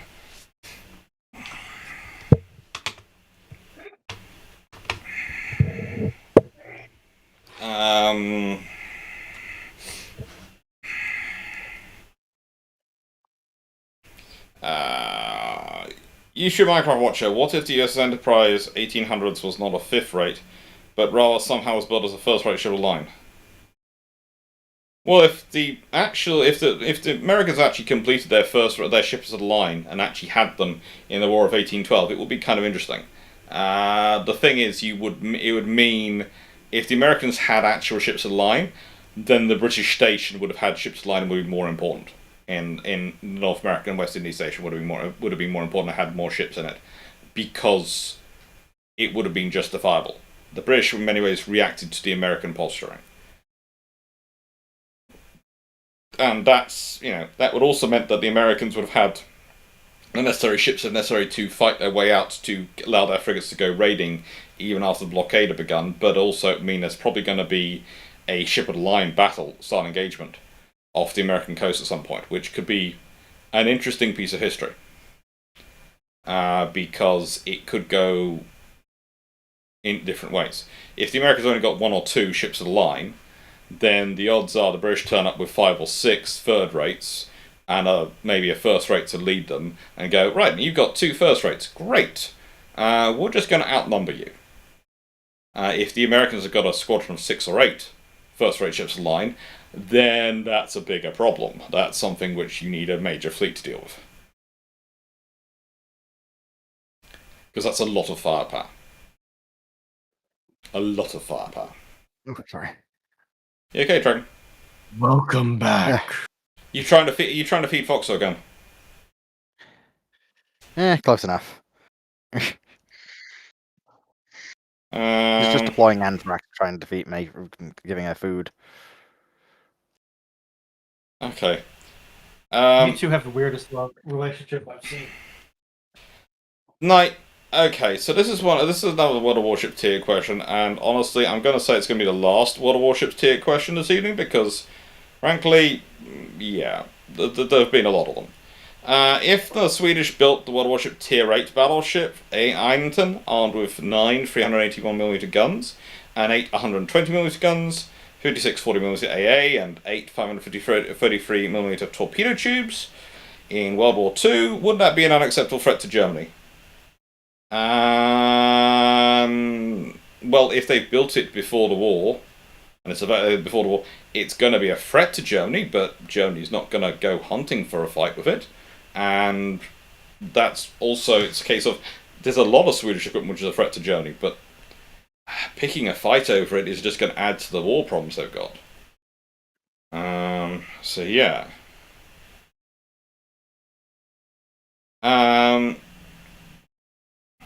And Steve, Japan built a larger helicopter destroyer as a new class. What do you think its capabilities will come? In the nicest way, that they are not building helicopter destroyers anymore. They've called them aircraft carriers. The Izumos are aircraft carriers. They've really cargos are still. I think I think the older ones are still helicopter destroyers, because that's realistically what they are. They are that's the level. They are for ASW warfare leading, but yeah, the Izumos are carriers.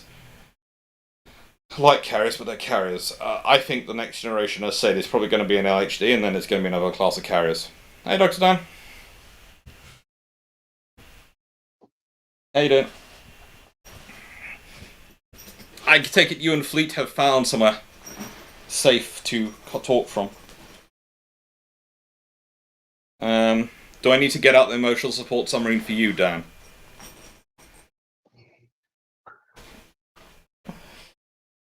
Also, I found these. They're cool. They're also 1,200 yen. So they are £6. Micro Machine level. Yamato, Musashi, and Shinano. In Micro Machine level.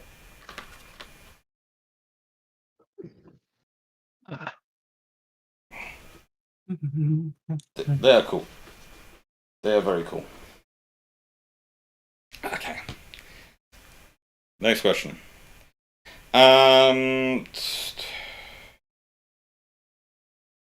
Best local food you had?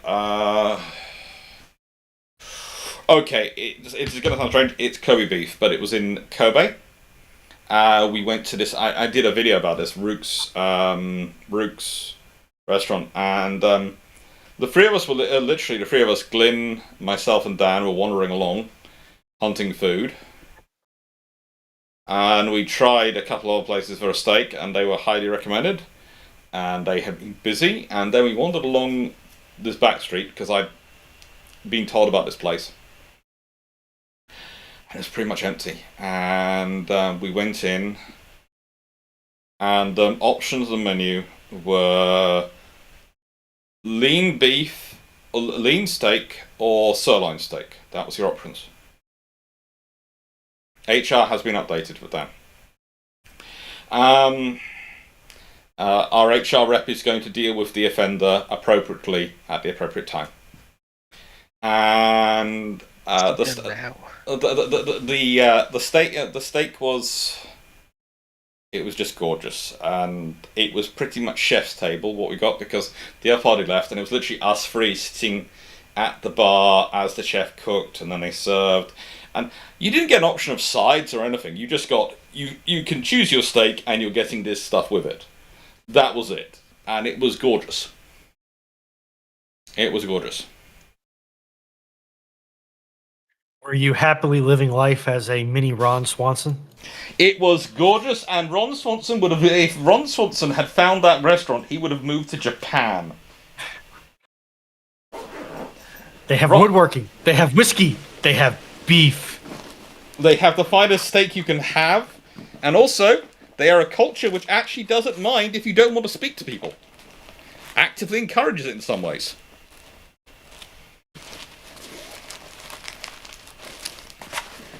That sounds like heaven. It is.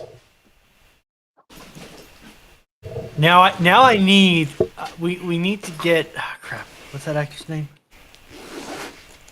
I can see his face, but I can't think of his name. Mr. Bean from An Atkinson? No.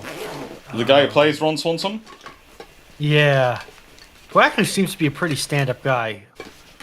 He's a very good, nice guy. But we now need to get him to reprise the role of just Ron Swanson, Japan edition. Yes. He would have a wonderful time. Fleet, you can't go around calling people cheeky sods when you're around nut checking people. Yeah. Especially nut checking people with advanced degrees. What can I say? He knows what he likes. Well, I was about to say, in order to get those advanced degrees, they had to give those up. But Now, technically, I hear I'm a bushio because I have only one bushio because I have only one of these swords. Thanks to Dr. Dan, but I do have one, and I, of course, as always, picked red because, and this is well-known fact from me, I believe you can be a Sith and do good things.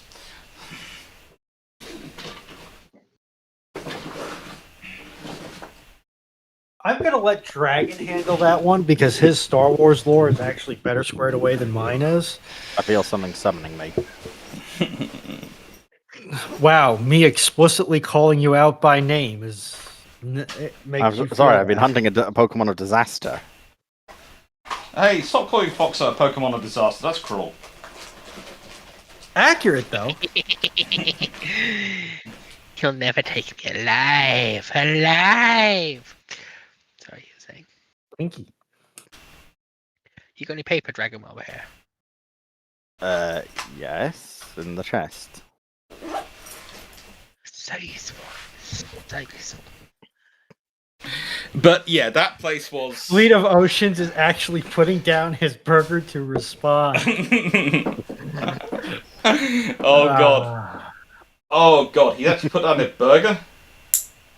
I'd love to say in the nicest way. At certain points, me and Dan were worried that Drac and Fleet were actually researching were actually doing the fast food comparisons of Japan with the UK, in that they were going from McDonald's to KFC to McDonald's to KFC to McDonald's to KFC. But slowly we managed to get them onto the Japanese food.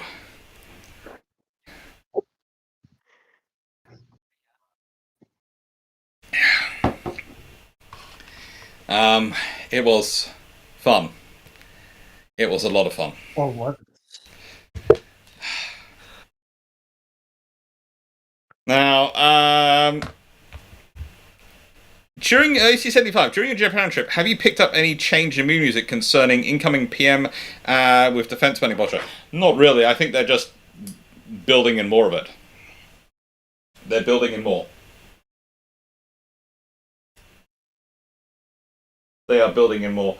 I would say Japan came out of World War II with two things. One, a firm conviction that peace is always the best thing to try first. And the second thing is never again.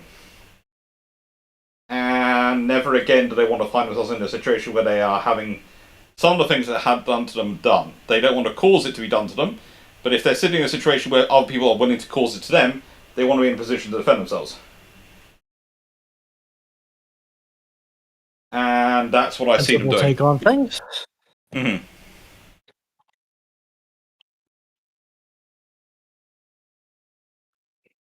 Oh yeah, it's a nicest way. Fleet, you want,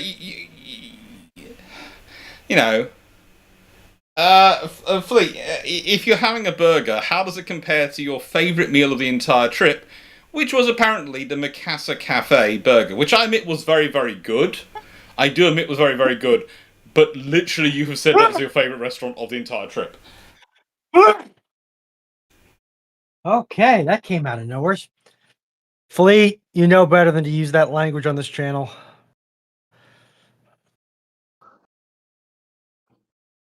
E.T. being naughty. Yes, the Moss Burger King. I do agree. It was not the best burger in the world. I'd also already tried it at that point, but you know, I think it was hungry. We were in Kure, I think that was in. Was it Kure? Yeah, I think it was Kure. I feel like many of Fleet's most embarrassing stories start with Fleet was hungry. No.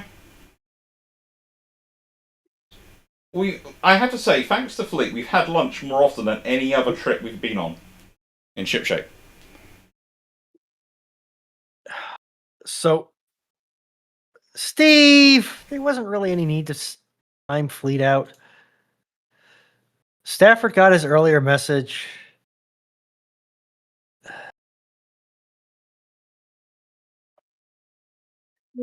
Done. Okay, Dan is sending me live images of Fleet eating. And Why? furiously listening. Because this is what Dan does.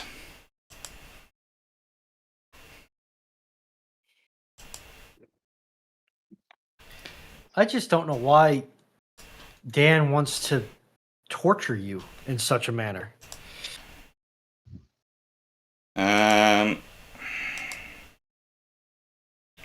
Because, you know, occasionally Dan likes to do these things. Highly irregular, good sir. Highly irregular.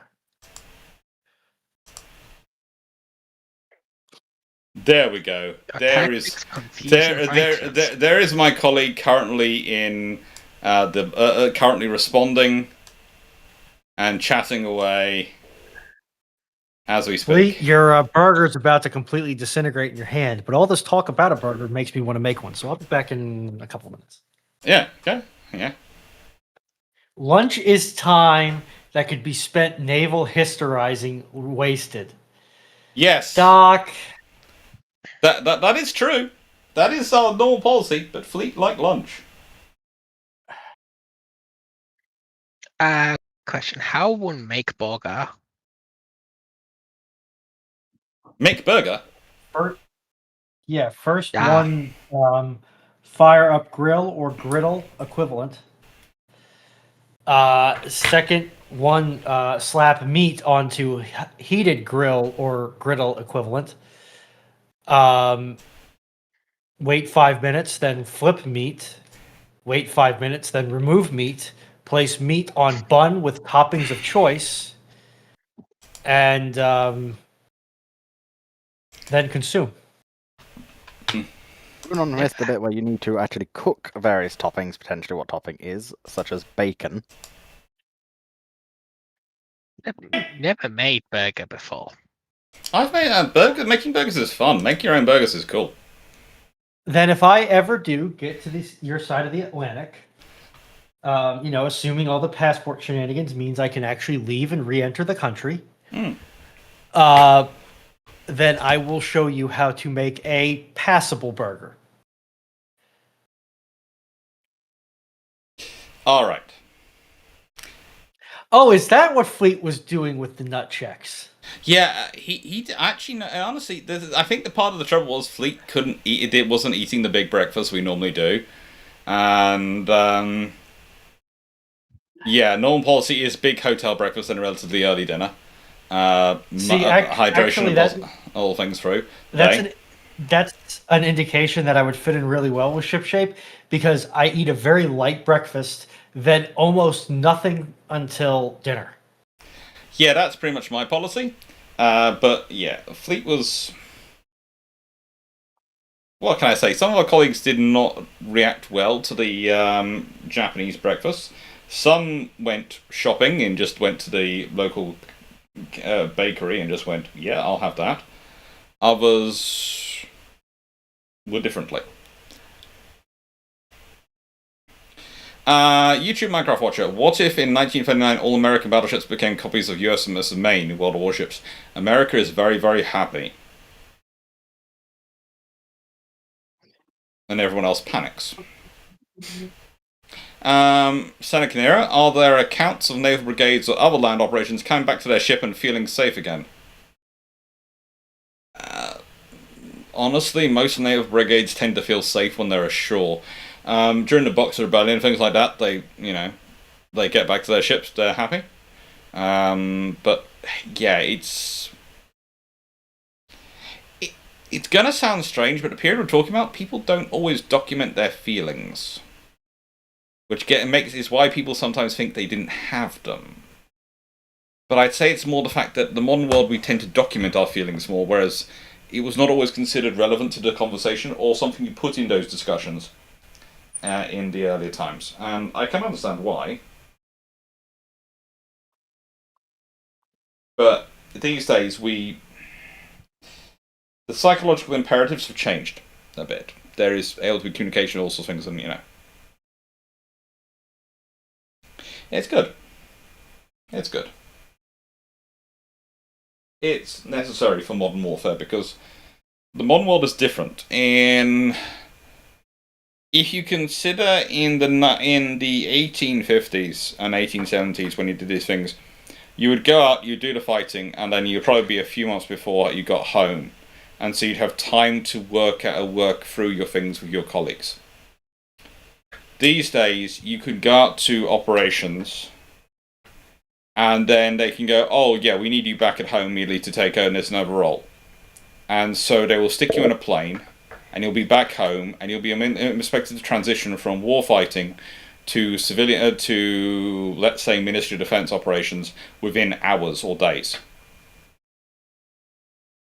And I think that's the problem. I think that's why we end up with some of the issues we do. And people suffering from the things they do, because the transition time is gone. And yes, it's not 100%, okay? But the study I tend to look back to is the Falklands War. And the incidents we've had with long-term problems experienced by the various forces involved. The Royal Marines and the Gurkhas came back by ship. Mostly they took ages to get home. And a lot of the others who did came back by ship as well. Some sections of the army units came back by aircraft. They were flown home because they were needed home more quickly, or they could be. That has had an impact. I'll leave it to Dr. Dan when we and the things we've got coming up to probably sort of explain that more in more detail, because he's far more cognizant and understanding of the phraseologies and the appropriate things than me. But it's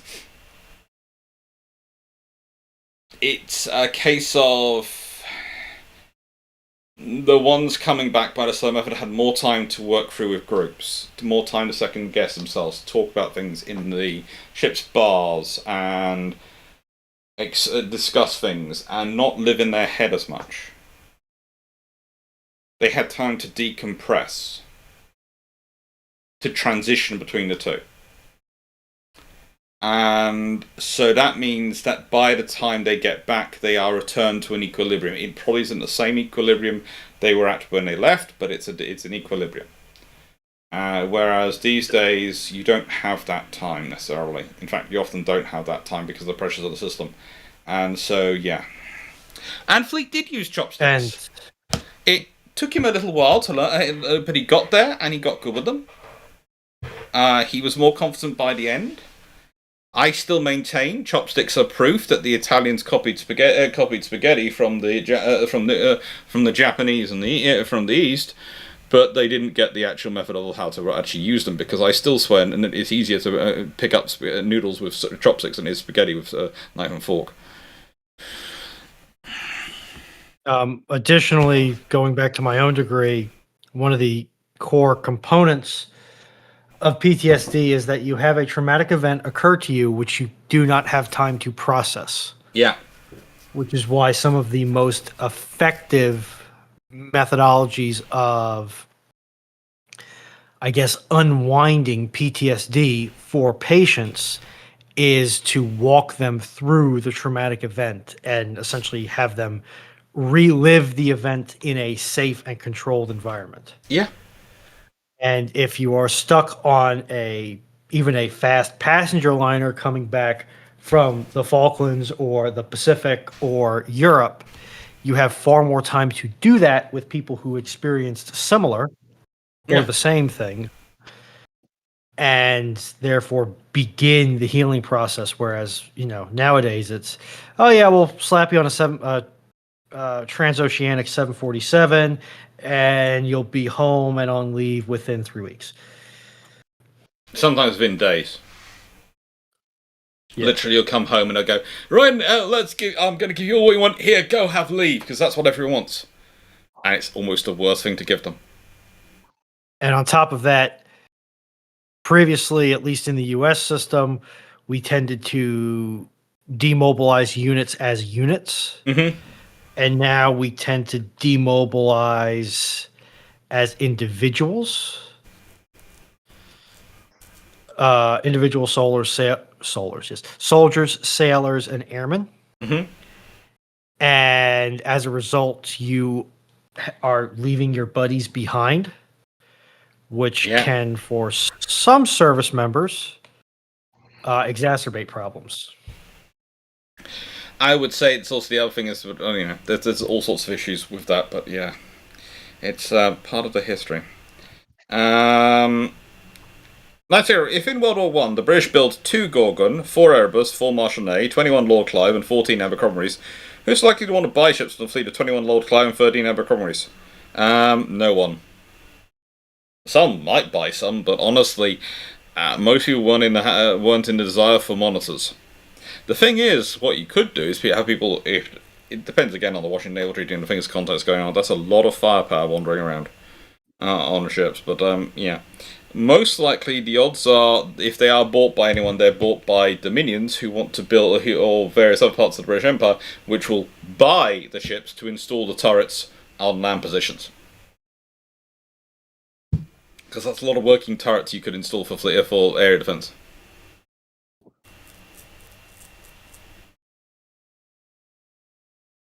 Richards, any ideas on why one man gets horrible traumatic PTSD, another, great uncle R.T. McGrail, and his leg blown off by mortars at Shell in Belgium, in the Canadian Black Watch, loves telling war stories? Not really, but I do have a personal theory that it depends on your approach to trauma. There is actually a unit in the British forces, and during World War II, its rule for selecting people was they had to have had pets when they were kids. Because you'd already had a methodology of processing death at that point, and of a threat, of a close one. Was the idea. Also, if memory serves, human DNA is roughly somewhere in the range of a couple of terabytes of information if you were to convert it to computer code. Yeah. you have a couple of quote unquote ones and zeros flipped around, and that can have a marked impact on how you result in psychological stressors. And that's also. So if you I would also say again that with Freeman, as Dan Freeman just said, is he may have processed during rehab from amputation. Also, there's the fact that you don't know who he was positioned in the room with, because he might have had a person next to him who had lost all 4 limbs or something like that, and so he could look at it himself, and go, well, A, I'm alive, one of my friends might be dead, and B, I'm not that guy, and that can also put you in a different frame of mind. There's all sorts of things.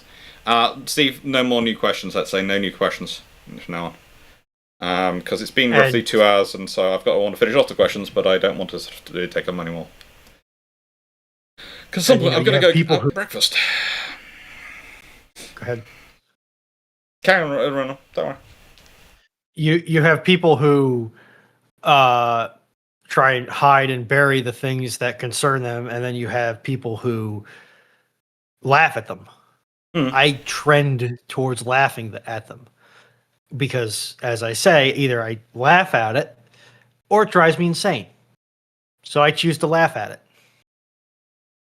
Yeah.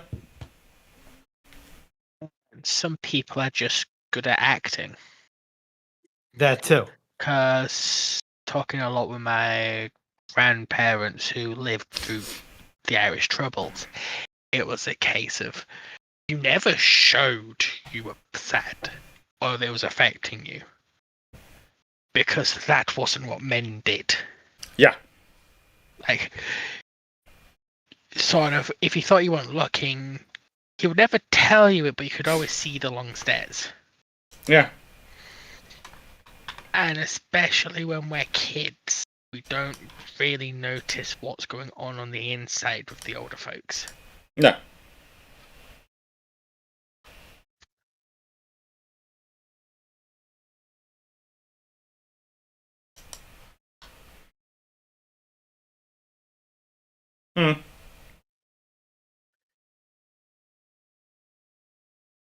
Sorry if I derailed a little bit. No worries.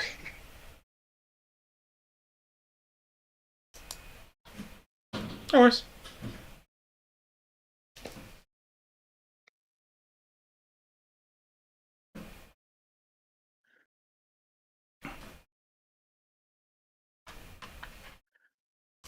Just having fun and looking at some of the comments responses going on. The 1,000-yard stare is always a interesting one to deal with. It's a trope for a reason. Yeah. I have a couple of friends who have that stare. Ammonia as a fuel on ships or other vehicles. The panel's opinion: stupid, really stupid, or as dumb as wearing a wetsuit full of soapy frogs. I think this is from Steve himself. So, ammonia on a fuel or as a fuel on ships. Not something I would go for, honestly. I'm not going to say it's stupid. I know I don't like to say ideas are stupid unless they really, really are. This does have a certain logic to it, just not a good one. Okay? You can have bad logic. It can be something can be perfectly logical, a logical train of thought, and it can still be bad. Or in the case of, colleagues, they could have bought an entire bottle of port and left it with the non-drinker who's going, I don't know what to do with this.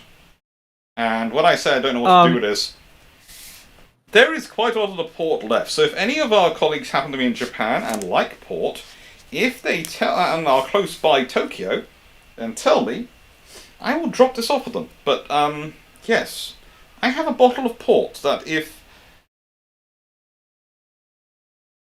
at best with me, will go down the sink. If it's left with me. You can't put good port down a sink. I don't drink. Sorry, Stafford. I would seriously take whoever has given you that information and never listen to a single thing they say again. What did it say? The Virginia has turned dark red. Oh God, no. To say Virginia has turned red, okay, I can see how you can parse the data. At least a healthy shade of pink. I can see how you can parse the data to get that result. But a dark shade of red. No, Virginia I is don't know. Virginia is too much of an independently minded people to ever go any way that far with any one party. I did love people used to presume they were dark blue, and I went, nope, they're not. Virginia is a very rich and multi-tonal shade of purple. Mm-hmm. And it really, because of the various mix of industries and educations which make up the state, does not show a lot of signs of changing anytime soon. Although with the recent budget issues, we'll probably have the single biggest impact in swinging Virginia one way or the other. I don't think, no, sorry, no one else, and I would say the port, no one else felt they could fly it back to the UK. So, I don't think I have the luggage to fly back to the UK either. But it's Mail it to ports. yourself. Hmm? That's expensive, Ronan. Dragon, I'm about to ship It was originally Two bought by things. Glyn. to It was handed over to Australia. Dan.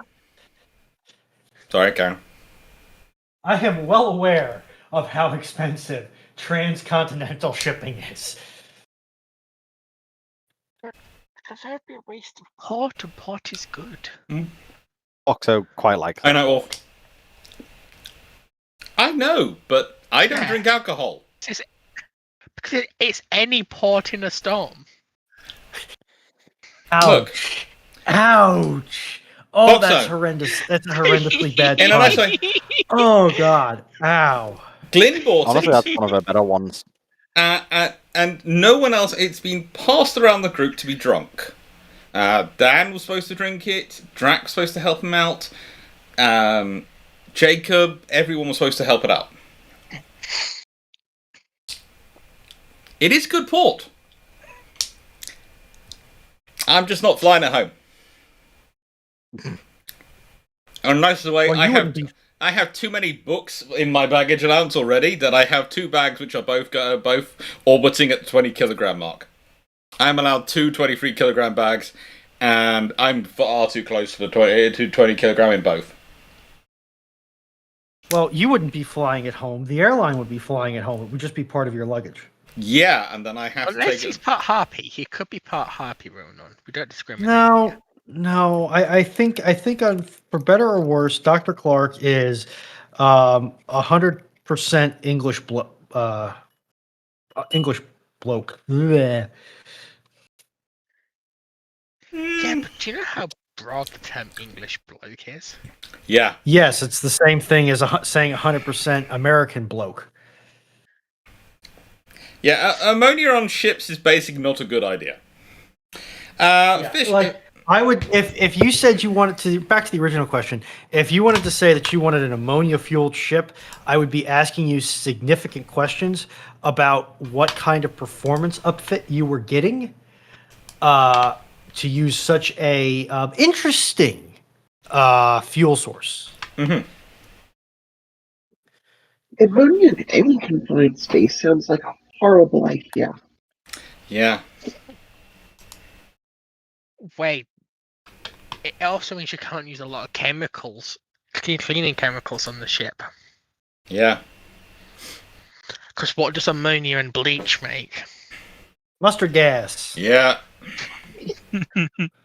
Why do people think it makes mustard gas? What was that? It's clever. Oh no. Yeah.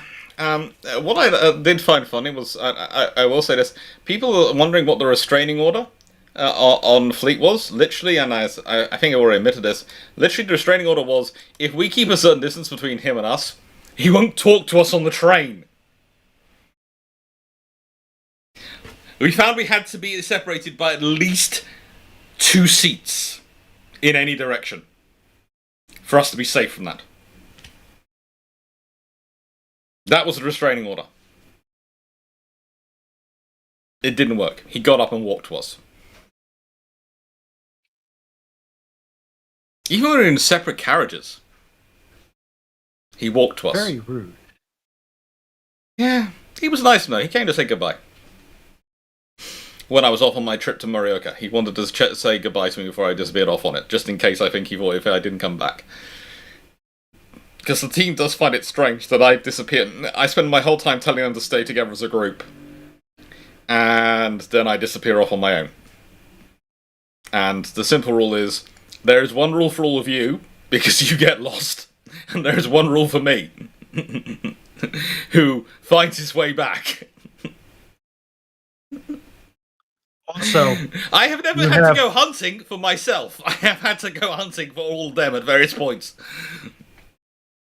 Also, you have one member that is liable to run into interesting corners. Another one who is liable to get himself beat to death by an angry mob. Another one whose mobility is not exactly we tip-top. haven't said the most. And another, we haven't said about the most dangerous time of Fleet's existence in this trip yet. But carry on.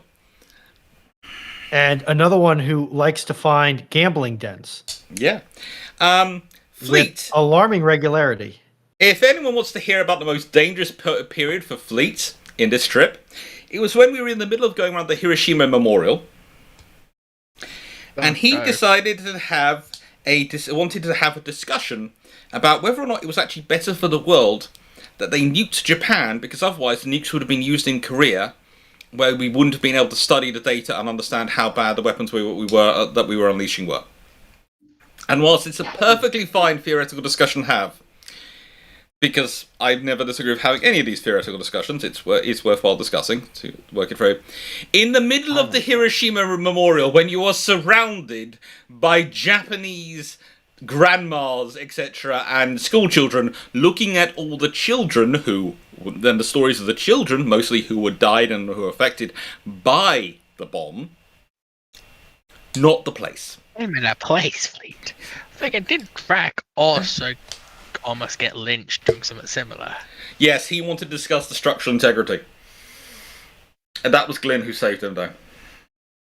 To be honest, buildings. if I have to choose between the worst of discussing and remarking on the structural integrity of surviving buildings at a nuclear ground zero and what Fleet was doing, I'd feel far safer having Drax's conversation. Yes. Yeah, but wasn't Drac going full lecturer, though? Lecturer voice. You'd have to talk with Glyn, because Glyn was the one who was there for that. I wasn't. But I can... But that was... Drac was trying to work out the positioning of where the blasts had been in relative to the building, and he was going into full analytical mode. And I know he's doing this, and it was just, yeah. Fleet's one again. I understand where Fleet was coming from, because Fleet was it was a very interesting idea to come up with and was working it through, but it was just a case of, we are literally surrounded here. There are quite literally a horde of Japanese grandmas around you, and they have sticks. You're going to get beat to death, and because you're talking to me, I'm probably going to get caught in the crossfire. It's not just your survival I'm thinking about, it's mine as well. Because while I'm not saving you, I'm also, I'm also not going to exactly escape, because I am attached to you for some cursed reason. Yes! Do you realize... No, Stafford, okay, if I have to choose between Fleet and Drac, I'm choosing Drac. One, because Drac has a very angry sea mine, which is going to seek to avenge him. Two, Drac has a kid. Also, in a nicer way, Drac wasn't it? I don't think Drac was causing as much worry. Mostly at the time, I think, if I remember correctly, because he does pick his places. Drac is pretty good. I think it was mostly German tourists around him at the time, so he was probably okay. Hiroshima had the most tourists of any. The place where we saw the most non-Japanese people was Hiroshima. And yeah. But also, I would like to say this: it's The Shining which has the children which form up in pairs, isn't it? The Children of the Corn? Children of the Corn. Children of the Corn. Children of the Corn, yeah. Okay, so here's the thing. You will see a horde of about 60 to 80 Japanese school children walking along with one member of staff. And they will form up into pairs and walk in pairs. Even if a member of staff is not there, they will form up into pairs and walk in pairs and walk along. This is smart. You'll be in the middle of a station, and suddenly they will form up next to you, and you will go, "Oh, good God, there's an army formation." I have never seen more self-organized school kids in my life. I mean, literally, if my university students were that level of organized when I take them on trips, I would be ecstatic. They are amazing. I'm just looking at it going, wow. Teaching here must be a dream. If you can control a group with one member of staff.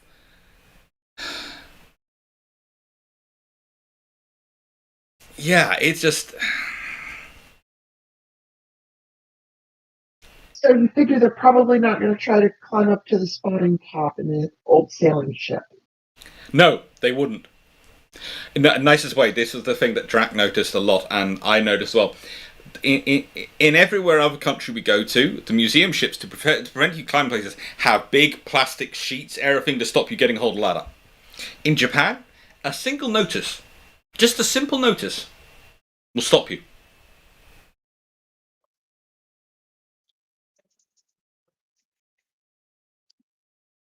They base a lot of their rules around people applying common sense and following the instructions. To have reasonable tort laws. Mm. No. Those must be the most boring kids on the planet. Oh, they're not. Because the moment they are let off the leash, i.e. they're told, okay, now you're in a museum, go have fun. They go have fun. They're doing everything. They're everywhere. Oh boy.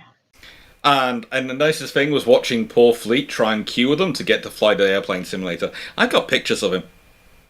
Surrounded by toddlers. Dare them! Shall I see? You know, You don't have to share them now, but I would like them to be DM'd to me. Wait. So you got to see Fleet amongst his people. It was literally almost every one of the museums we went to. They have all these different driving things: train driving, plane flying a plane, all those stuff. And it would have been it was just a case of, yeah, you're queuing up for this, aren't you? Yes. So have you seen who's also in the queue with you? They're interested in it. Their average age is 8. Yeah, to be fair, Fleet's average mental age is also 8. Yeah, I will say this, Casner. Yeah, my policy is I will chat and I would enjoy chatting with anyone. That's been my commitment to the defence debate for years. Defence and international relations debate has been to talk to everyone and have a chat. Oh God, no. That would have been fun. You have discussions in good faith. He doesn't. Or didn't. Yeah, I'm slightly sad that I'm going to be missing the next Bruships in all likelihood. Or not Bruships. Ramblings? Ramblings. Actually, I might catch the next one, but after that, I probably won't. Because, yeah. I'm looking forward to next Ramblings because it's going to be when the HR rep finally gets to have the conversation with Fleet that the HR rep needs to have. It's going to be worse than that for him. It's going to be the HR rep after dental work. And it's also, to try and keep me quiet, he keeps hitting me. He kept hitting me, admittedly with his thumb in his fist, but he would do that on me. It's like being hit by by a cat, sort of thing. Boom, boom. He whacked And with his how did this make you feel? violated and hurt, wounded. That's how a cat makes you feel. That's because cats are objectively evil, and dogs are better.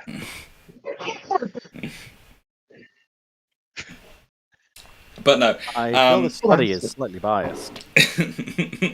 Nonsense. It's not like I've owned dogs for my entire life. I've never owned a cat. Right then. I do not have confirmation bias, Dragon. We've got 2 more questions.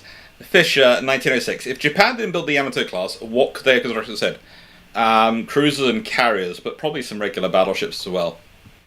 And it's one of the things that it was really quite funny because, of course, Fleet was doing all the discussions about what should Japan have done on his channel to try and prevent themselves of World War II.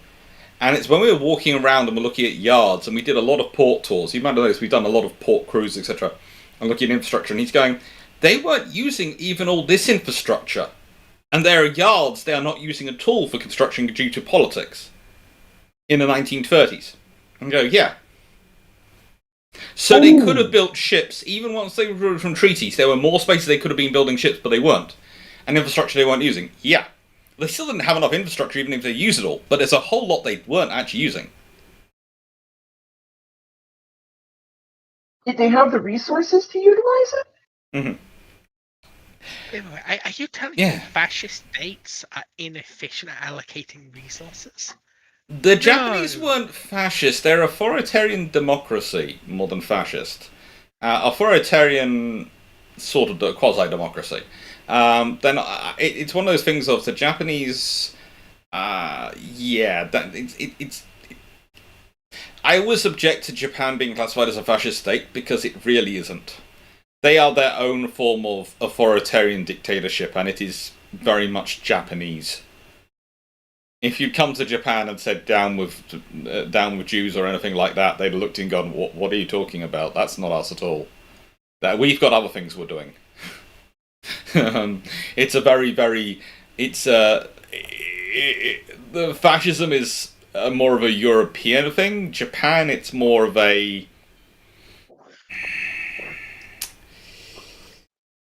I would almost say it's the aristocracy trying to almost recreate the shogunate in a way with more group transition.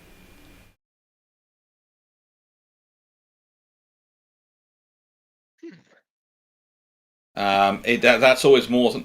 The more I've spent time in Japan, I have confirmed that more. Japan is. When they are afraid, they look for strong government, and the emperor is never really in a position to provide that because of the way the country's run. In fact, the emperor reigns but doesn't really rule, not directly.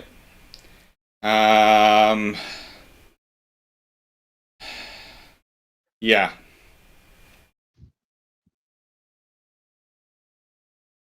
It's interesting.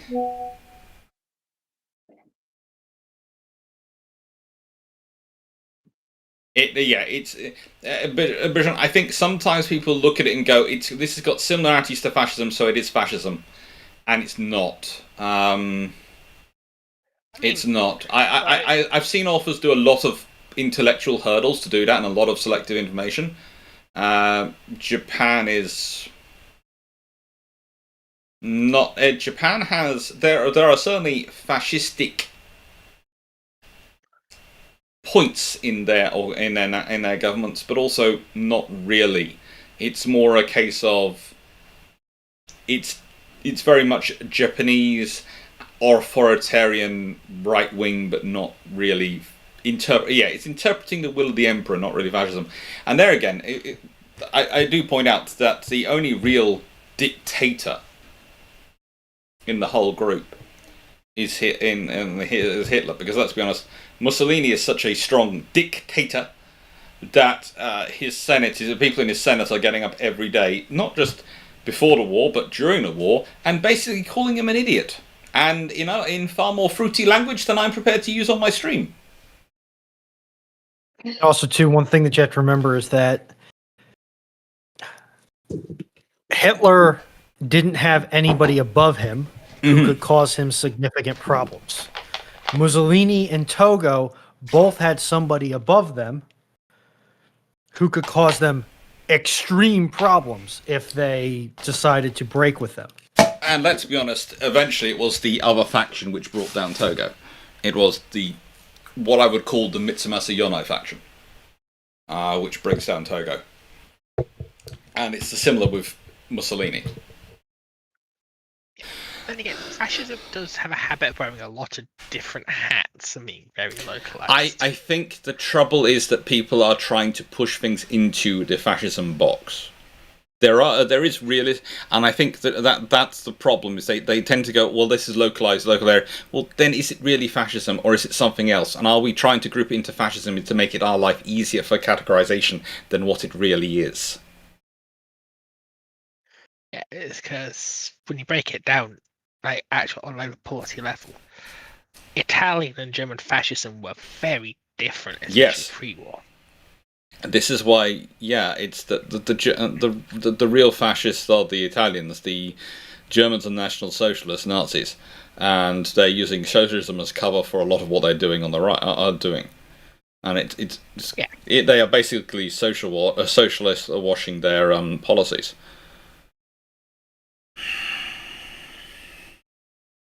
Yeah. But Yeah, so and fascism as a form of totalitarianism wears a lot of hats it doesn't really deserve. Yeah. And, it's almost if you can't call government just an authoritarian government, you have to go, no, they're a fascist government. You go, they're not. They're an authoritarian government, but they are. Hearts of Iron have made a far better have corrected that recently in their portrayal of Japan and given you different paths you can go. And there is even a Mitsumasa Yonai campaign now, in fact, and there's a group you can go down, and that's a very sensible course. I like that far more AC-75. If it's not bottled in Italy, it's just sparkling authoritarianism. I like that too. I do. Yeah. It's a bit tongue-in-cheek, but it's not wrong. Yeah. My plan today is to go visit Mikasa. By the way, I'm alone, but it's a trip on the train and then go and then come back. But also, I've got to do some shopping for my sister. But yeah. My sister is my sister is currently complaining. It won't let her put it in chat, but aren't you used to being hit like that from the corgis and the poodles? And I go, I might be used to being hit like that with dogs. Doesn't mean I want a human to do it. Hon. I have no ambition in that direction. We don't judge. And the fact is, I have considered wearing a box at home because of the poodle. I look at my cricket box sometimes and go, I should really wear you more often. Nicholas Kutch, has the trip influenced or changed any of your thoughts on the JMSDF? They are far more ready for conflict than their European counterparts. Far more ready. There is the difference in Japan is that whereas the Europeans have been talking about preparing for conflict, the Japanese actually have been, and you can tell how serious the Japanese believe the threat is because of what they're building and how they're building it. Yeah. Yes, my mum and my sister are watching. Apparently they can't put stuff in the chat. I have no idea why. They are trying, but can't put it in. So if anyone else is experiencing with your shorts, I cannot, like on my phone, I can't actually click or view any of the comments. Oh, I have no idea why that's happening. But I they're all set up. YouTube has issues at times. Yes. Oh. Yeah. I see my comments. My comment. My comment section is starting to naturally correct itself on various things now. People are responding.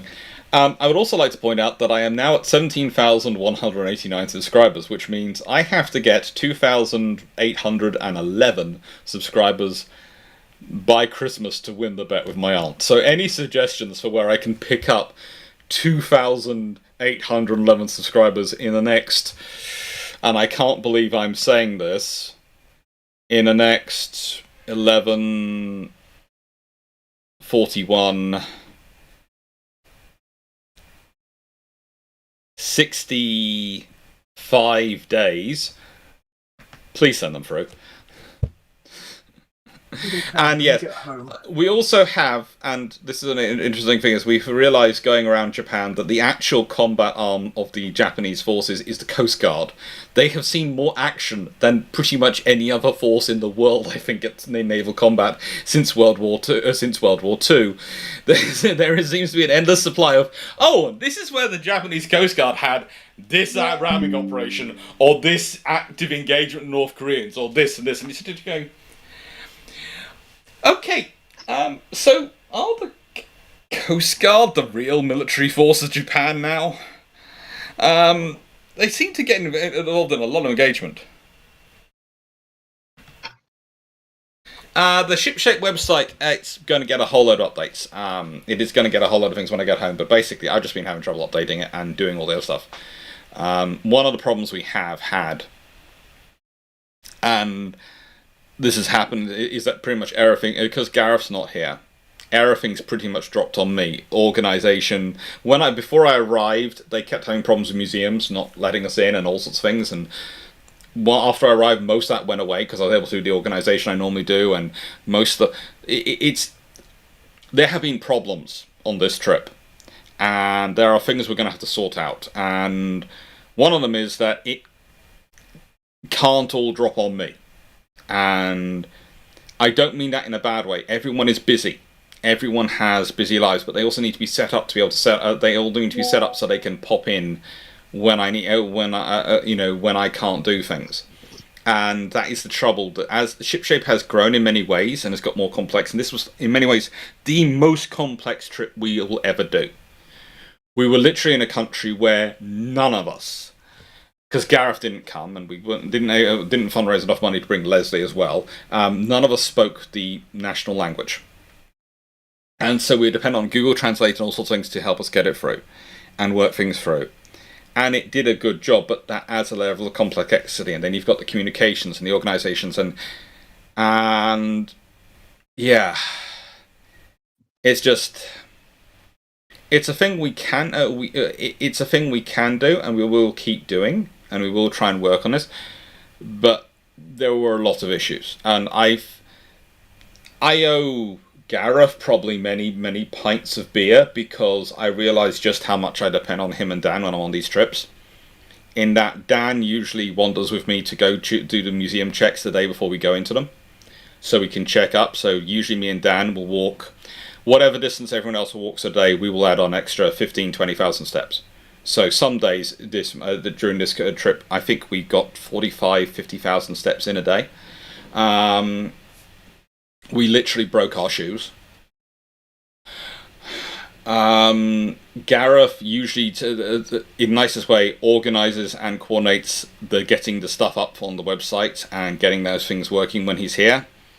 And yeah, things are falling apart. Because, yeah, on top of that, I was trying to get everything organized, and it's just, yeah, and don't forget the joy of fax here, the fact that a lot of communications are by fax.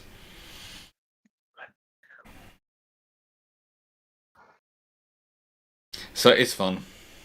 It's fun, but we have done it. We have taken got a lot of history from here. A lot of things have been sorted out. A lot of thank yous. Very nice. I have to say, Etajima was a very interesting museum to go around, and I can see why some people have issues with it, but also I can understand it, why it's the way it is, I would say, because it is a museum. Its museum is focused on the stories of the people who, and this is one of the things that people find trouble is, from our perspective, we might not think of people as heroes because they were the people we were fighting. But from the perspective of the Japanese, they were heroes because they were fighting for them. And this is where a lot of the problem comes about with sometimes with the translations and people going into the museums, because I noticed it in some discussions of, especially Etajima, but a few other museums we went to, people going, oh, these people were terrible people, and all these things. I go, yeah. They are from our perspective. They are. And no, they're not to say they are nice people is going wrong, but again, they weren't fighting for you, they were fighting for the other side. And think about what other people think when they're coming around and they're reading stories about what our people have done. You know? That's the thing, is everyone's the hero of their own story. And I found Japan actually, to my sensibilities and that, they were very sensible in the way they approach things. They have been very honest the whole way through. It's not. Someone did a joke comment, I think, under the video I did about Hiroshima, of going, and the Japanese go, and then for no reason we were bombed by the Americans. No, it's not like that at all. It's not. It couldn't be further from the truth in the reality of that. But it is, and as I've talked about before, it is a complex scenario. The Japanese-American relationship is complicated. Take care, Richards.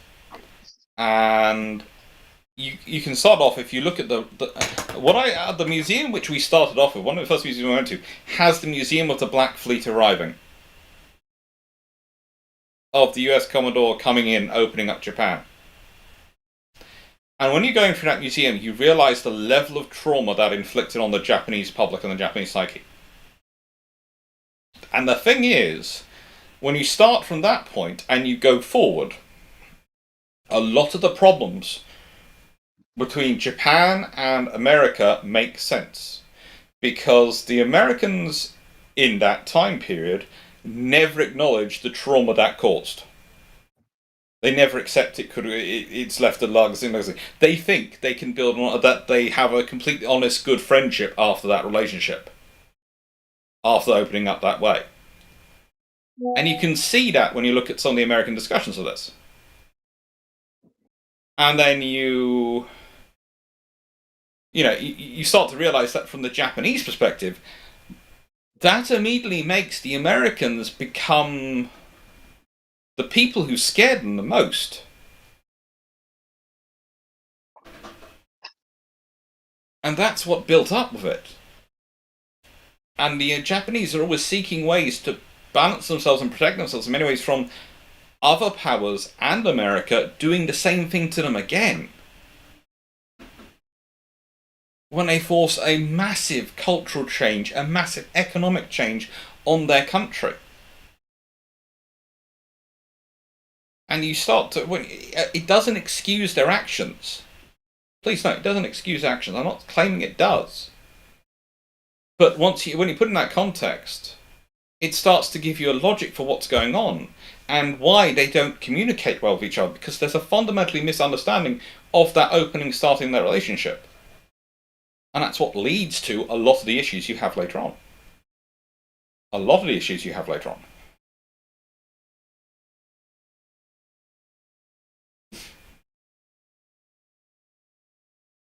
If I ever am fortunate enough to build my own house, I'm putting in a commercial vent fan. Sorry, I know that's a complete non sequitur. I'm just really tired of stovetop vents not actually venting. That's fine. Right. So, Cool quotes. I think that was the last question. So Yes. I'm going to say thank you very much to everyone for being here, and I'm going off to get my breakfast. I have a bacon sandwich with my name on it downstairs. Thank you everyone for chatting. Yes. Do you know when Fleet will be home? Quickly. He'll be bored at taking off in about 30 minutes, and then it's about. I think he gets home at some point this afternoon. In the afternoon of tomorrow, of the afternoon of the 21st.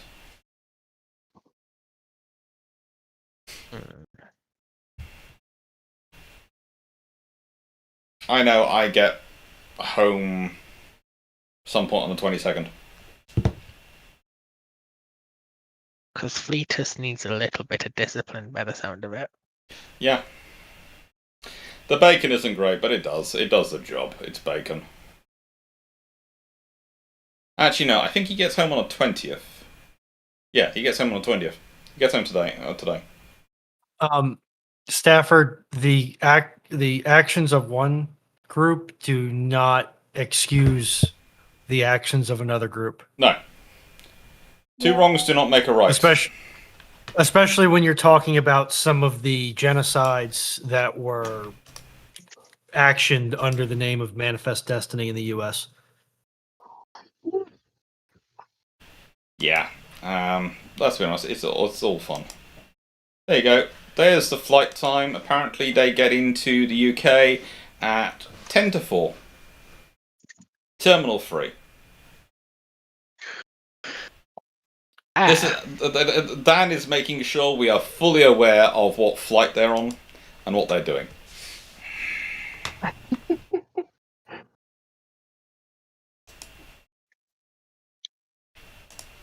What can I say? Dan is a good friend to Fleet. He's not in any way reached the point of his relationship with them where he is actively trying to cause Fleet upset or torture.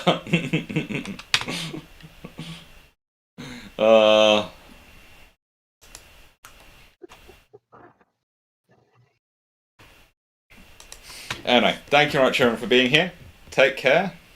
It's Cure Pork. Look, Leslie, it's close enough to bacon, okay? Just let me have my bacon sandwich. It's what I fancied this morning. It's either that or the fish, and I quite like the fish. But yeah. It's nice. The food's nice here. I've got 2 whole days of wandering around, pretty much. Because I don't get on the flight till midnight on Wednesday. So 00:30 hours Wednesday morning. So that's when I take off. So I've just got wandering around for a couple of days in Tokyo and wandering all over the place. Is Fleet in Cattle class again? I think so. I think also the thing is, if I had spare money, I'd probably try and upgrade myself to business class on the way back. But I will probably take economy because that's probably sensible. But it's Airbus. It's nice. Thank you everyone for being here. Thank you to the chat, and yeah. Melanie? Did you have business class on the way up? No, I had economy class. But I was considering seeing if I could pay for the upgrade with Japanese Airlines because, honestly, I'd like the more space to work, and in economy you don't really. You have plenty of space for eating and plenty of space you don't really have space to work. How much is the upgrade, or any idea? Not really. I think it's a couple £100. I have no idea. I will check my credit card and check the things and see what I can do, but we'll see. But no, it's okay. I booked through Booking.com. They're usually fairly good at keeping you comfortable and looking after you. It's just I have the joy of I get home to the UK about. In the early hours of Wednesday morning is the timeline I will be back in the UK. And then I'm going to get my train down to Cornwall. And, yeah. So the one concession I have done is I have booked myself first class because, on the train I'm going, because it allows you access to the first class lounge in Paddington, where there is a shower. And I think I'll be wanting it. So I will tell you I have been bougie. I have booked myself the first class train ticket, literally, so access to the first class lounge at Paddington Station to get the shower. I decided it was cheaper than I wasn't going. Didn't have time to book a hotel room or anything like that. I went. It's cheaper to just do the upgrade to first class on the train. Well, if a shower was really like that was your goal, Yeah. like one of the it's Emirates or something with they've got the shower on board the airplane. Yeah, but the trouble is the Emirates flight would have been a lot more expensive. I managed to get the tickets on Japanese Airlines to come out here for, Yeah. I think it was about £1,200, £1,240. Mel- Melanie, that kind of ticket is new car money for you or me. Well, no, I wasn't saying the one where you have your private bathroom and shower and bedroom. I meant just like the one where you have to actually like schedule what time before landing that you want to have your shower. Nah. I don't think they have those on those flights. Yeah. But I do have to say, yeah. Yeah. Lots of pictures and videos of the casa. Yeah. I will do. Mikasa was gorgeous to visit. And part 2 comes up on 7:30 tomorrow morning, Monday morning, the UK time. The next video comes out of part 2 of the Hunt for Yonai. I'll give you all the hint now. No, I did not do video filming inside the cemetery. I am not a ghoul.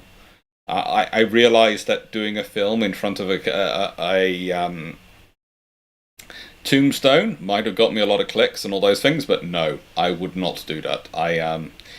That's just not my style of history and not my style of YouTube. But I did do a part 2 of it and discussed it and where else I found. Anyway, I am, as said, off for my bacon sandwich. Thank you very much, everyone, for being here. Thank you to Dragon, Foxo, Melanie, Paul, and Runon for being here. Thanks, Steve, for doing all the chat stuff. And again, thank you to Glyn for popping in. And especially I'm going to add extra thanks to Foxo for being the Shipshape HR rep. I realise it's a tough job for her, and I realise it is a hard task, but don't worry. There are many, many things coming to you from an HR perspective. Dr. Dan has kept a notebook. He has a list. He will share it all in detail. Now we have to worry about the Friedman list. Yes, it is. There is a long list of issues for Foxo to sort out.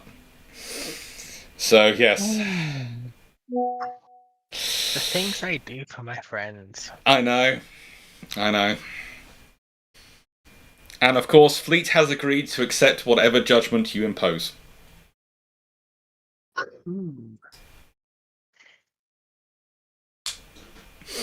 Fun times. Take care. Was he forced to accept that? Yes.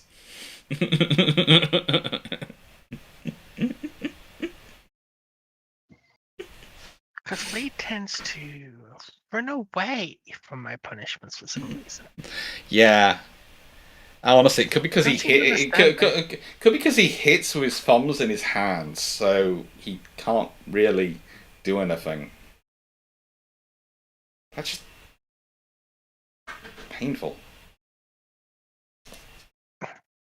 I know. I said. Don't even try and put a ring on his fingers. No. Yeah. Take care, everyone. Thank you for being here, and just thank you. See you all soon, and yeah, wish me luck as I wander Japan solo for the next couple of days. I have a shopping list from my sister.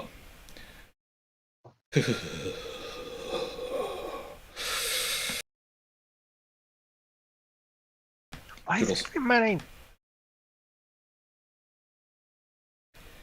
To answer Foxo's question of why is everyone scared of shopping for their sisters, because they send us a list with no pictures and then they expect us to find things. Usually, wives and girlfriends we can train to send us pictures so we know we're buying roughly the right thing. Sisters never learn that. Never. I must have a very different relation to every other one else then, because we make sure to send the pictures like this is where you get it from, this is how you get it. You have trained your sister well, Dragon. You are a god amongst men.